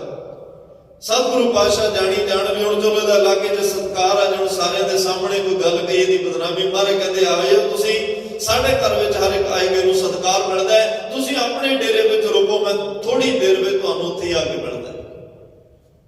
ਪਾਤਸ਼ਾਹ ਜਦੋਂ ਗਏ ਉਹਨੂੰ ਅੰਦਰਲੀ ਤਸਵੀਰ ਵਿਖਾਈ ਤੇ ਉਸ ਫਕੀਰ ਨੇ ਫਿਰ ਪਾਤਸ਼ਾਹ ਦੇ ਚਰਨ ਫੜ ਕੇ ਕਿਹਾ, ਪਾਤਸ਼ਾਹ ਮੈਂ ਤਾਂ ਆਪਣੇ ਮਨ ਨੂੰ ਕਰਮਕਾਂਡਾਂ ਦੀ ਮੈਲ ਨਾਲ ਹੀ ਭਰੀ ਬੈਠਾ ਸੀ, ਧੰਨ ਭਾਗ ਤੁਸੀਂ ਆਏ ਮੇਰੇ ਅੱਜ ਅੰਦਰੋਂ ਕਰਮਕਾਂਡਾਂ ਦੀ ਮੈਲ ਲਾ ਕੇ ਮੈਨੂੰ ਅੰਦਰ ਬੈਠਾ ਹੀ ਪ੍ਰਮਾਤਮਾ ਦਿਖਾ ਦਿੱਤਾ ਹੈ। ਮੈਨੂੰ ਅੰਦਰੋਂ ਵੀ ਨਿਰਮਲ ਕਰ ਦਿੱਤਾ, ਮੈਨੂੰ ਬਾਹਰੋਂ ਵੀ ਨਿਰਮਲ ਕਰ ਦਿੱਤਾ। ਮੈਂ ਤਾਂ ਆ ਤੀਰਥ ਇਸ਼ਨਾਨ ਪਿੰਡੇ ਨੂੰ ਸੁਆਹ ਪਾਣੀ ਜਦ ਧੋਣੇ ਪੁੱਠਾ ਲਟਕਣਾ ਕਈ ਮਹੀਨੇ ਬੋਲਣਾ ਨਹੀਂ, ਕਈ ਦਿਨ ਕੁਛ ਖਾਣਾ ਹੀ ਨਹੀਂ, ਲੋਕਾਂ ਦੇ ਮੱਥੇ ਨਹੀਂ ਲੱਗਣਾ। ਮੈਂ ਤਾਂ ਇਹ ਸਾਰੀਆਂ ਗੱਲਾਂ ਨੂੰ ਰੱਬ ਦੀ ਪ੍ਰਾਪਤੀ ਸਮਝੀ ਬੈਠਾ ਸੀ, ਪਰ ਤੁਸੀਂ ਅੱਜ ਮੈਨੂੰ ਦੱਸਿਆ ਨਾਨਕ ਘਰ ਬੈਠਿਆਂ ਜੋਗ ਪਾਈਐ। ਸਤਿਗੁਰ ਕੈ ਉਪਦੇਸ਼ ਤੁਸੀਂ ਅੱਜ ਮੈਨੂੰ ਦੱਸਿਆ ਘਰ ਪਰਿਵਾਰ ਗ੍ਰਸਤੀ ਸਮਾਜ ਦੇ ਵਿੱਚ ਰਹਿੰਦਿਆਂ ਵੀ ਪ੍ਰਮਾਤਮਾ ਮਿਲ ਜਾਂਦਾ ਹੈ, ਕਿਉਂਕਿ ਇਹ ਸਾਰਾ ਸੰਸਾਰ ਇਹ ਜਗ ਸੱਚੇ ਕੀ ਹੈ ਕੋਠੜੀ, ਉਸ ਰੱਬ ਦਾ ਹੀ ਤਾਂ ਘਰ ਹੈ। ਇਹ ਕੁਦਰਤ ਵੀ ਉਸੇ ਦੀ ਹੈ, ਪਰ ਜਦੋਂ ਉਹ ਪਰਮਾਤਮਾ ਸਾਡੇ ਅੰਦਰ ਵਸਦਾ ਫਿਰ ਸਾਰਿਆਂ ਵਿੱਚੋਂ ਪਰਮਾਤਮਾ ਨਜ਼ਰ ਆਉਣ ਲੱਗ ਪੈਂਦਾ ਹੈ। ਤੋ ਗਰੀਬ ਨਵਾਜ਼ ਸਤਿਗੁਰੂ ਪਾਤਸ਼ਾਹ ਨੇ ਬੜੀ ਰਹਿਮਤ ਕੀਤੀ। ਭਾਈ ਸਾਹਿਬ ਭਾਈ ਗੁਰਦਾਸ ਸਾਹਿਬ ਨੇ ਵੀ ਕਿਹਾ, ਤੀਰਥ ਲੱਖ ਕਰੋੜ ਪੂਰਬੀ ਨਾਵਣਾ, ਦੇਵੀ ਦੇਵ ਸਥਾਨ ਸੇਵ ਕਰਾਵਣਾ। ਰੱਬ ਦੇ ਨਾਮ ਤੋਂ ਬਿਨਾਂ ਜੋ ਕੁਝ ਵੀ ਅਸੀਂ ਕਰਦੇ ਹਾਂ ਤੀਰਥਾਂ ਤੇ ਨਹਾਈਏ, ਭਾਵੇਂ ਕਿਸੇ ਨੂੰ ਹੋਰ ਜਿਹੜੇ ਅੱਜ ਲੋਕਾਂ ਦੇ ਸਾਹਮਣੇ ਰੱਬ ਬੜੇ ਪੈਦਾ ਕੀਤੇ ਹੋਏ ਉਹਨਾਂ ਦੀ ਪੂਜਾ ਕਰੀਏ, ਜਪ ਤਪ ਸੰਜਮ ਲੱਖ ਸਾਧ ਸਦਾਵਣਾ, ਹੋਮ ਜਗ ਨਹੀਂ ਵੇਦ ਭੋਗ ਲਗਾਵਣਾ, ਵਰਤ ਨੇਮ ਲਖ ਦਾਨ ਕਰਮ ਕਮਾਵਣਾ, ਲਓ ਬਾਲੀ ਦਰਗਾਹ ਪਖੰਡ ਨਾ ਜਾਵਣਾ। ਗੁਰੂ ਦੇ ਨਾਮ ਤੋਂ ਬਿਨਾਂ ਭਾਈ ਇਹ ਸਾਰਾ ਕੁਝ ਇੱਥੇ ਹੀ ਰਹਿ ਜਾਣਾ, ਪ੍ਰਮਾਤਮਾ ਦੇ ਘਰ ਇਹ ਗੱਲਾਂ ਪ੍ਰਵਾਨ ਨਹੀਂ ਹੋਣੀਆਂ। ਅੱਜ ਧੰਨ ਗੁਰੂ ਅਮਰਦਾਸ ਸਾਹਿਬ ਪਾਤਸ਼ਾਹ ਵੀ ਕਿਰਪਾ ਕਰ ਰਹੇ ਨੇ। ਆਓ ਨਾਲ ਇਹਨਾਂ ਪਾਵਨ ਪਵਿੱਤਰ ਸ਼ਬਦਾਂ ਨੂੰ ਵੀ ਲੈ ਕੇ ਚੱਲੀਏ। ਗਰੀਬ ਨਵਾਜ਼ ਪਾਤਸ਼ਾਹ ਨੇ ਅੱਜ ਦੇ ਇਹਨਾਂ ਪਾਵਨ ਪਵਿੱਤਰ 2 ਸ਼ਲੋਕਾਂ ਵਿੱਚ ਸਾਨੂੰ ਕੀ ਉਪਦੇਸ਼ ਬਖਸ਼ਿਸ਼ ਕੀਤਾ ਹੈ, ਪਿਆਰ ਨਾਲ ਸਰਵਣ ਕਰੀਏ ਜੀ। ਓਮ ਜਗ ਸਭ ਤੀਰਥਾ ਪੜ ਪੰਡਤ ਥਕੇ ਪੁਰਾਣ। ਹੋਮ ਦਾ ਅਰਥ ਹੁੰਦਾ ਹਵਨ, ਸਭ ਦਾ ਅਰਥ ਹੁੰਦਾ ਸਾਰੇ, ਤੀਰਥਾਂ ਦਾ ਮਤਲਬ ਤੀਰਥ ਇਸ਼ਨਾਨ, ਪੜ ਦਾ ਮਤਲਬ ਰਾੜੇ ਨੂੰ ਸਿਹਾਰੀਆ ਪੜ ਕੇ। ਤੇ ਜਿੰਨੇ ਵੀ ਪੰਡਤ ਵਿਦਵਾਨ ਸਨ, ਜਿੰਨੇ ਵੀ ਦੁਨੀਆ ਨੂੰ ਮਾਰਗ ਦਰਸ਼ਨ ਕਰਨ ਵਾਲੇ ਲੋਕ ਸਨ, ਉਹਨਾਂ ਨੇ ਬਹੁਤ ਹਵਨ ਵੀ ਕੀਤੇ, ਤੀਰਥਾਂ ਤੇ ਜਾ ਕੇ ਇਸ਼ਨਾਨ ਵੀ ਕੀਤੇ, ਬੜੀਆਂ ਗਿਆਨ ਦੀਆਂ ਗੱਲਾਂ ਸੁਣੀਆਂ ਵੀ, ਦੁਨੀਆ ਨੂੰ ਗਿਆਨ ਦੀਆਂ ਗੱਲਾਂ ਸੁਣਾਈਆਂ ਵੀ। ਲੇਕਿਨ ਇਹ ਸਾਰਾ ਕੁਝ ਕਰਕੇ ਉਹ ਥੱਕ ਗਏ ਹਨ, ਥੱਕ ਚੁੱਕੇ ਹਨ, ਉਹ ਆਪਣੇ ਆਪ ਤੋਂ ਵੀ ਖਿੱਚ ਚੁੱਕੇ ਹਨ, ਕਿਉਂਕਿ ਨਿਕਲਿਆ ਕੁਛ ਨਹੀਂ ਕਿ ਪਾਣੀ 'ਚ ਮਧਾਣੀ ਪਾਈ ਹੋਈ ਹੈ। ਜਿਹਨੂੰ ਆਪ ਨੂੰ ਆਨੰਦ ਨਹੀਂ ਆਇਆ ਉਹ ਕਿਸੇ ਨੂੰ ਆਨੰਦ ਕੀ ਦੇ ਸਕਦਾ ਹੈ? ਜਿਹਨੂੰ ਆਪ ਨੂੰ ਸੰਤੁਸ਼ਟੀ ਨਹੀਂ ਆਈ ਉਹ ਦੁਨੀਆ ਨੂੰ ਕਿਵੇਂ ਦਾਅਵੇ ਨਾਲ ਕਹਿ ਸਕਦਾ ਵੀ ਆਹ ਕੰਮ ਕਰੋ, ਤੁਹਾਨੂੰ ਪਰਮਾਤਮਾ ਦੀ ਪ੍ਰਾਪਤੀ ਤੇ ਤੁਹਾਨੂੰ ਵੀ ਆਨੰਦ ਆ ਜਾਏਗਾ। ਸਿਰਫ ਆਪਣੀਆਂ ਕਮਜ਼ੋਰੀਆਂ ਛੁਪਾਉਣ ਵਾਸਤੇ ਸ਼ਾਇਦ ਕੱਲ ਕੋ ਪਰਸੋਂ ਬੇਨਤੀ ਕਰੀ ਸੀ, ਇਹਨਾਂ ਨੇ ਮਰਨ ਤੋਂ ਬਾਅਦ ਕਹਿ ਦਿੱਤਾ ਵੀ ਮੁਕਤੀ ਤਾਂ ਮਰਨ ਤੋਂ ਬਾਅਦ ਹੁੰਦੀ ਹੈ, ਜਿਉਂਦੇ ਜੀ ਨਹੀਂ। ਜਿਉਂਦੇ ਜੀ ਕਿਉਂ ਨਹੀਂ? ਕਿਉਂਕਿ ਲੋਕ ਸਾਨੂੰ ਸਵਾਲ ਨਾ ਕਰ ਲੈਣਗੇ। ਜੇ ਜਿਉਂਦੇ ਜੀ ਮੁਕਤੀ ਦਾ ਪ੍ਰਚਾਰ ਕਰਾਂਗੇ ਤਾਂ ਲੋਕ ਕਿਸੇ ਨਾ ਕਿਸੇ ਗੱਲ ਤੇ ਰੋਕ ਕੇ ਸਵਾਲ ਕਰ ਸਕਦੇ ਆ। ਮੁਕਤੀ ਦੀ ਗੱਲ ਹੀ ਮਰਨ ਤੋਂ ਬਾਅਦ ਕਰੋ, ਜਦੋਂ ਕਹਾਣੀ ਖਤਮ ਹੋ ਗਈ, ਨਾ ਕੋਈ ਸਵਾਲ ਕਰੇਗਾ ਤੇ ਨਾ ਸਾਨੂੰ ਕੋਈ ਜਵਾਬ ਦੇਣਾ ਪਏਗਾ। ਇਹਨਾਂ ਲੋਕਾਂ ਨੇ ਦੁਨੀਆ ਦੇ ਅੱਗੇ ਆਪਣੀਆਂ ਕਮਜ਼ੋਰੀਆਂ ਲੁਕਾਉਣ ਵਾਸਤੇ, ਦੁਨੀਆ ਤੋਂ ਸਾਰਾ ਕੁਝ ਲੁੱਟਣ ਵਾਸਤੇ, ਲੋਕ ਜਿਹੜਾ ਮੇਰੇ ਕੋਲ ਆਉਣ ਉਹ ਧਨ ਵੀ ਦੇ ਜਾਏ, ਜਿਹੜਾ ਮੇਰੇ ਕੋਲ ਆਵੇ ਉਹ ਪਦਾਰਥ ਵੀ ਮੈਨੂੰ ਦੇ ਕੇ ਜਾਵੇ। ਆ ਕੰਨਿਆਦਾਨ ਜਿਹੜਾ ਸ਼ਬਦ ਆ ਨਾ, ਇਹ ਵੀ ਉੱਥੋਂ ਚੱਲਿਆ ਜਦੋਂ ਕਿਸੇ ਗਰੀਬ ਬੰਦੇ ਨੇ ਜਾਣਾ ਵੀ ਮੈਨੂੰ ਵੀ ਇਸ ਧਾਰਮਿਕ ਸਥਾਨ ਤੇ ਦਰਸ਼ਨ ਕਰ ਲੈਣ ਦਿਓ। ਉੱਥੇ ਜਿਹੜਾ ਪੁਜਾਰੀ ਖੜਾ ਹੁੰਦਾ ਸੀ ਉਹਨੇ ਕਹਿਣਾ ਵੀ ਪਹਿਲਾਂ ਕੰਨਿਆਦਾਨ, ਤੈਨੂੰ ਆਹ ਦਾਨ ਕਰਨਾ ਪਏਗਾ, ਫਿਰ ਤੈਨੂੰ ਦਰਸ਼ਨ ਹੋਣਗੇ। ਉਹਨੇ ਵਿਚਾਰੇ ਨੇ ਰੱਬ ਦੇ ਦਰਸ਼ਨ ਕਰਨ ਵਾਸਤੇ ਆਪਣੀ ਧੀ ਦਾ ਵੀ ਦਾਨ ਕਰ ਦਿੱਤਾ। ਇਹ ਸ਼ਬਦ ਕੋਈ ਚੰਗਾ ਨਹੀਂ ਹੈ, ਚਲੋ ਅੱਜ ਅਸੀਂ ਇਹਨੂੰ ਸਮਾਜ ਸੇਵਾ ਦੇ ਵਿੱਚ ਵਰਤ ਲਿਆ, ਪਰ ਇਹ ਸ਼ਬਦ ਕੋਈ ਸਤਿਕਾਰਯੋਗ ਨਹੀਂ ਹੈ। ਇਸ ਕੰਨਿਆਦਾਨ ਤੋਂ ਬਾਅਦ ਜਿਹੜਾ ਬੱਚਾ ਜਨਮ ਲੈਂਦਾ ਹੈ ਤੇ ਉਹਦੇ ਨਾਲ ਫਿਰ ਇੱਕ ਬਹੁਤ ਹੀ ਘਟੀਆ ਸ਼ਬਦ ਜਿਹੜਾ ਜੁੜਦਾ, ਆਪਾਂ ਸਟੇਜ ਤੋਂ ਨਹੀਂ ਉਹਨੂੰ ਬੋਲ ਸਕਦੇ, ਪਰ ਇਹ ਕਰਮ ਕਾਂਡਾਂ ਦੇ ਵਿੱਚੋਂ ਇਹੋ ਜਿਹੀਆਂ ਗੱਲਾਂ ਨਿਕਲੀਆਂ ਜਿਨ੍ਹਾਂ ਨੂੰ ਅੱਜ ਲੋਕ ਬੜੇ ਫਖਰ ਨਾਲ ਲੈ ਕੇ, ਉਹਨਾਂ ਨਾਵਾਂ ਨੂੰ ਲੈ ਕੇ ਬੜਾ ਫਖਰ ਤੇ ਮਾਣ ਮਹਿਸੂਸ ਕਰਦੇ ਆ। ਪਰ ਪਾਤਸ਼ਾਹ ਕਹਿੰਦੇ ਨੇ ਇਹ ਸਾਰੇ ਇੰਨਾ ਕੁਛ ਕਰਕੇ, ਇੰਨੇ ਕਰਮ ਕਾਂਡ ਕਰਕੇ ਇਹ ਵਿਦਵਾਨ ਲੋਕ ਦੁਨੀਆ ਨੂੰ ਧਰਮ ਦਾ, ਪਰਮਾਤਮਾ ਦਾ ਰਾਹ ਦਿਖਾਉਣ ਵਾਲੇ ਪੂਰੀ ਤਰ੍ਹਾਂ ਥੱਕ ਚੁੱਕੇ ਹਨ। ਬਿਖ ਮਾਇਆ ਮੋਹ ਨਾ ਮਿਟਾਈ, ਵਿਚ ਹੋਵੇ ਆਵਣ ਜਾਣ। ਬਿਖ ਦਾ ਅਰਥ ਹੁੰਦਾ ਜ਼ਹਿਰ। ਪਾਤਸ਼ਾਹ ਕਹਿੰਦੇ ਨੇ ਬਿਖ ਮਾਇਆ, ਜ਼ਹਿਰ ਰੂਪੀ ਮਾਇਆ, ਆਤਮਿਕ ਮੌਤ ਲਿਆਉਣ ਵਾਲੀ ਜਿਹੜੀ ਮਾਇਆ ਜ਼ਹਿਰ ਹੈ। ਮਾਇਆ ਬਾਹਰੋਂ ਨਹੀਂ ਮਾਰਦੀ, ਅੰਦਰੋਂ ਮਾਰਦੀ ਹੈ। ਆਤਮਿਕ ਜਿੱਥੇ ਰੱਬ ਦਾ ਨਾਮ ਟਿਕਣਾ ਹੈ ਉਹ ਜ਼ਮੀਰ ਨੂੰ ਮਾਰ ਦਿੰਦੀ ਹੈ। ਬਹੁਤੀ ਵਾਰੀ ਜਦੋਂ ਮਾਇਆ ਦੇ ਪਿੱਛੇ ਇਨਸਾਨ ਕੋਈ ਕੰਮ ਵੱਡਾ ਪਾਪ ਕਰ ਜਾਂਦਾ ਹੈ ਨਾ, ਉਦੋਂ ਉਹਦੀ ਜ਼ਮੀਰ ਮਰੀ ਹੁੰਦੀ ਹੈ, ਕਿਉਂਕਿ ਜ਼ਮੀਰ ਜਿਹਦੀ ਜਾਗਦੀ ਹੋਵੇ ਉਹ ਕਦੇ ਮਾਇਆ ਪਿੱਛੇ ਲੱਗ ਕੇ ਪਾਪ ਨਹੀਂ ਕਮਾਉਂਦਾ। ਮਰੀ ਜ਼ਮੀਰ ਵਾਲਾ ਉਹ ਪਾਪ ਕਰੇਗਾ। ਤੇ ਜ਼ਹਿਰ ਵੀ ਕਿਸੇ ਨੂੰ ਜ਼ਿੰਦਗੀ ਥੋੜਾ ਦਿੰਦਾ ਹੈ, ਜ਼ਹਿਰ ਨੇ ਵੀ ਮਾਰਨਾ ਹੀ ਹੈ। ਪੁਰਾਤਨ ਸਮਿਆਂ ਦੇ ਵਿੱਚ ਜਿਹੜੇ ਜੇਲ੍ਹਾਂ ਦੇ ਵਿੱਚ, ਜਿਵੇਂ ਗਵਾਲੀਅਰ ਦੇ ਕਿਲੇ ਵਿੱਚ ਜਿਹੜੇ ਰਾਜੇ ਸੀ, ਉਹ ਸਾਰਿਆਂ ਨੂੰ ਸਲੋ ਪੋਇਜ਼ਨ ਦਿੱਤਾ ਜਾਂਦਾ ਸੀ। ਖਾਣੇ ਵਿੱਚ ਹਲਕੀ ਹਲਕੀ ਜ਼ਹਿਰ ਦੇਣੀ ਤਾਂ ਕਿ ਹੌਲੀ ਹੌਲੀ ਅੰਦਰੋਂ ਹੱਡ ਗਲਣੇ ਸ਼ੁਰੂ ਹੋ ਜਾਣ। ਸ਼ੇਰੇ ਪੰਜਾਬ ਮਹਾਰਾਜਾ ਰਣਜੀਤ ਸਿੰਘ ਦੇ ਪੁੱਤਰ ਕੰਵਰ ਨੌ ਨਿਹਾਲ ਸਿੰਘ ਨੂੰ ਜਦੋਂ ਜੇਲ੍ਹ ਵਿੱਚ ਗੋਰਿਆਂ ਨੇ ਰੱਖਿਆ ਤਾਂ ਡੋਗਰੇ ਉਹਨਾਂ ਨੂੰ ਸਲੋ ਪੋਇਜ਼ਨ, ਹੌਲੀ ਹੌਲੀ ਸਲੋ ਜਿਹੜੀ ਉਹ ਖਾਣੇ ਵਿੱਚ ਜ਼ਹਿਰ ਦੇ ਰਹੇ ਸਨ, ਜਿਹਦੇ ਨਾਲ ਉਹਦੀ ਹਾਲਤ ਵਿਗੜਨੀ ਸ਼ੁਰੂ ਹੋ ਗਈ। ਪੁਰਾਤਨ ਸਮਿਆਂ 'ਚ ਵੱਡੇ ਲੋਕਾਂ ਨੂੰ ਇਹ ਸਲੋ ਪੋਇਜ਼ਨ ਦੇ ਕੇ ਜੇਲ੍ਹਾਂ ਦੇ ਵਿੱਚ ਹੀ ਉਹਨਾਂ ਦੇ ਸਰੀਰ ਨੂੰ ਅੰਦਰੋਂ ਖਤਮ ਕਰਕੇ ਮਾਰ ਦਿੱਤਾ ਜਾਂਦਾ ਸੀ। ਮਾਇਆ ਵੀ ਉਹੀ ਜ਼ਹਿਰ ਹੈ। ਫਰੀਦਾ ਇਹ ਵਿਸ ਗੰਦਲਾ, ਧਰੀਆਂ ਖੰਡ ਲਵਾੜ, ਇਹ ਜਿਹੜੀਆਂ ਜ਼ਹਿਰ ਦੀਆਂ ਗੰਦਲਾਂ, ਮਾਇਆ ਦੀਆਂ ਗੰਦਲਾਂ, ਇਹਦੇ ਉੱਤੇ ਨਾ ਬੜਾ ਮਿੱਠਾ ਇੱਕ ਲੇਪਨ ਕੀਤਾ ਹੋਇਆ, ਜਿਹਨੂੰ ਹਰ ਬੰਦਾ ਫਟਾਫਟ ਆ ਕੇ ਚੱਕ ਮਾਰਦਾ। ਜਦੋਂ ਚੱਪੀ ਜਾਂਦਾ ਉਹਦੇ ਵਿੱਚੋਂ ਕੜੱਤਣ ਪੈਦਾ ਹੋ ਜਾਂਦੀ ਹੈ, ਉਹਦੇ ਵਿੱਚੋਂ ਫਿਰ ਉਹ ਜ਼ਹਿਰ ਪੈਦਾ ਹੋਣੀ ਸ਼ੁਰੂ ਹੋ ਜਾਂਦੀ ਹੈ, ਜਿਹਨੇ ਸਾਡਾ ਨੁਕਸਾਨ ਕਰਨਾ ਹੈ। ਬਿਖ ਮਾਇਆ ਮੋਹ ਨਾ ਮਿੱਟੀ, ਵਿੱਚ ਹਉਮੈ ਆਵਣ ਜਾਣ। ਕਰਮ ਕਾਂਡਾਂ ਦੇ ਅਧੀਨ ਬੰਦਾ ਕਰਮ ਕਾਂਡ ਕਰਕੇ ਇਹ ਮਾਇਆ ਦੀ ਜ਼ਹਿਰ ਮਨ ਤੋਂ ਲਾਉਣੀ ਚਾਹੁੰਦਾ, ਪਰ ਸਤਿਗੁਰੂ ਕਹਿੰਦੇ ਨਹੀਂ ਲੈਂਦੀ। ਕਰਮ ਕਾਂਡ ਕਰਕੇ ਕੋਈ ਮਨ ਕਿਵੇਂ ਸਾਫ਼ ਕਰ ਲਏਗਾ? ਤੀਰਥ ਤੇ ਨਹਾ ਕੇ ਕਿਸੇ ਦਾ ਮਨ ਕਿਵੇਂ ਪਵਿੱਤਰ ਹੋ ਜਾਏਗਾ? ਬਾਹਰੀ ਤੌਰ ਤੇ ਕੋਈ ਹੋਰ ਪੱਥਰਾਂ ਦੀ ਪੂਜਾ ਕਰਕੇ, ਦਰਖਤਾਂ ਦੀ ਪੂਜਾ ਕਰਕੇ ਕਿਸੇ ਦਾ ਮਨ ਕਿਵੇਂ ਪਵਿੱਤਰ ਹੋ ਸਕਦਾ ਹੈ? ਮਹਾਰਾਜ ਕਹਿੰਦੇ ਭਰੀਐ ਮਤ ਪਾਪਾਂ ਕੇ ਸੰਗ ਉਹ ਧੋਪੈ ਨਾਵੇਂ ਕਹਿ ਰੰਗ। ਇਸ ਮਨ ਨੇ ਤਾਂ, ਇਸ ਮਤ ਨੇ ਭਾਈ ਨਾਮ ਨਾਲ ਹੀ ਸਾਫ਼ ਸੁਥਰੀ ਉਜਲੀ ਹੋਣਾ ਗਏ। ਤੇ ਜਿਹੜੇ ਬੰਦੇ ਕਰਮ ਕਾਂਡਾਂ ਨਾਲ ਮਾਇਆ ਮਨ ਨੂੰ ਸਾਫ਼ ਕਰਨਾ ਚਾਹੁੰਦੇ ਨਹੀਂ ਹੁੰਦਾ, ਬਲਕਿ ਵਿੱਚ ਹਉਮੈ ਆਵਣ ਜਾਣ, ਉਹ ਕਰਮ ਕਾਂਡ ਕਰਦੇ ਕਰਦੇ ਇੰਨੇ ਹੰਕਾਰੀ ਹੋ ਜਾਂਦੇ ਆ, ਇੰਨੇ ਹਉਮੈ ਚ ਆ ਜਾਂਦਾ, ਮੇਰੇ ਵਰਗਾ ਧਰਮੀ ਕੌਣ ਹੋ ਸਕਦਾ ਹੈ?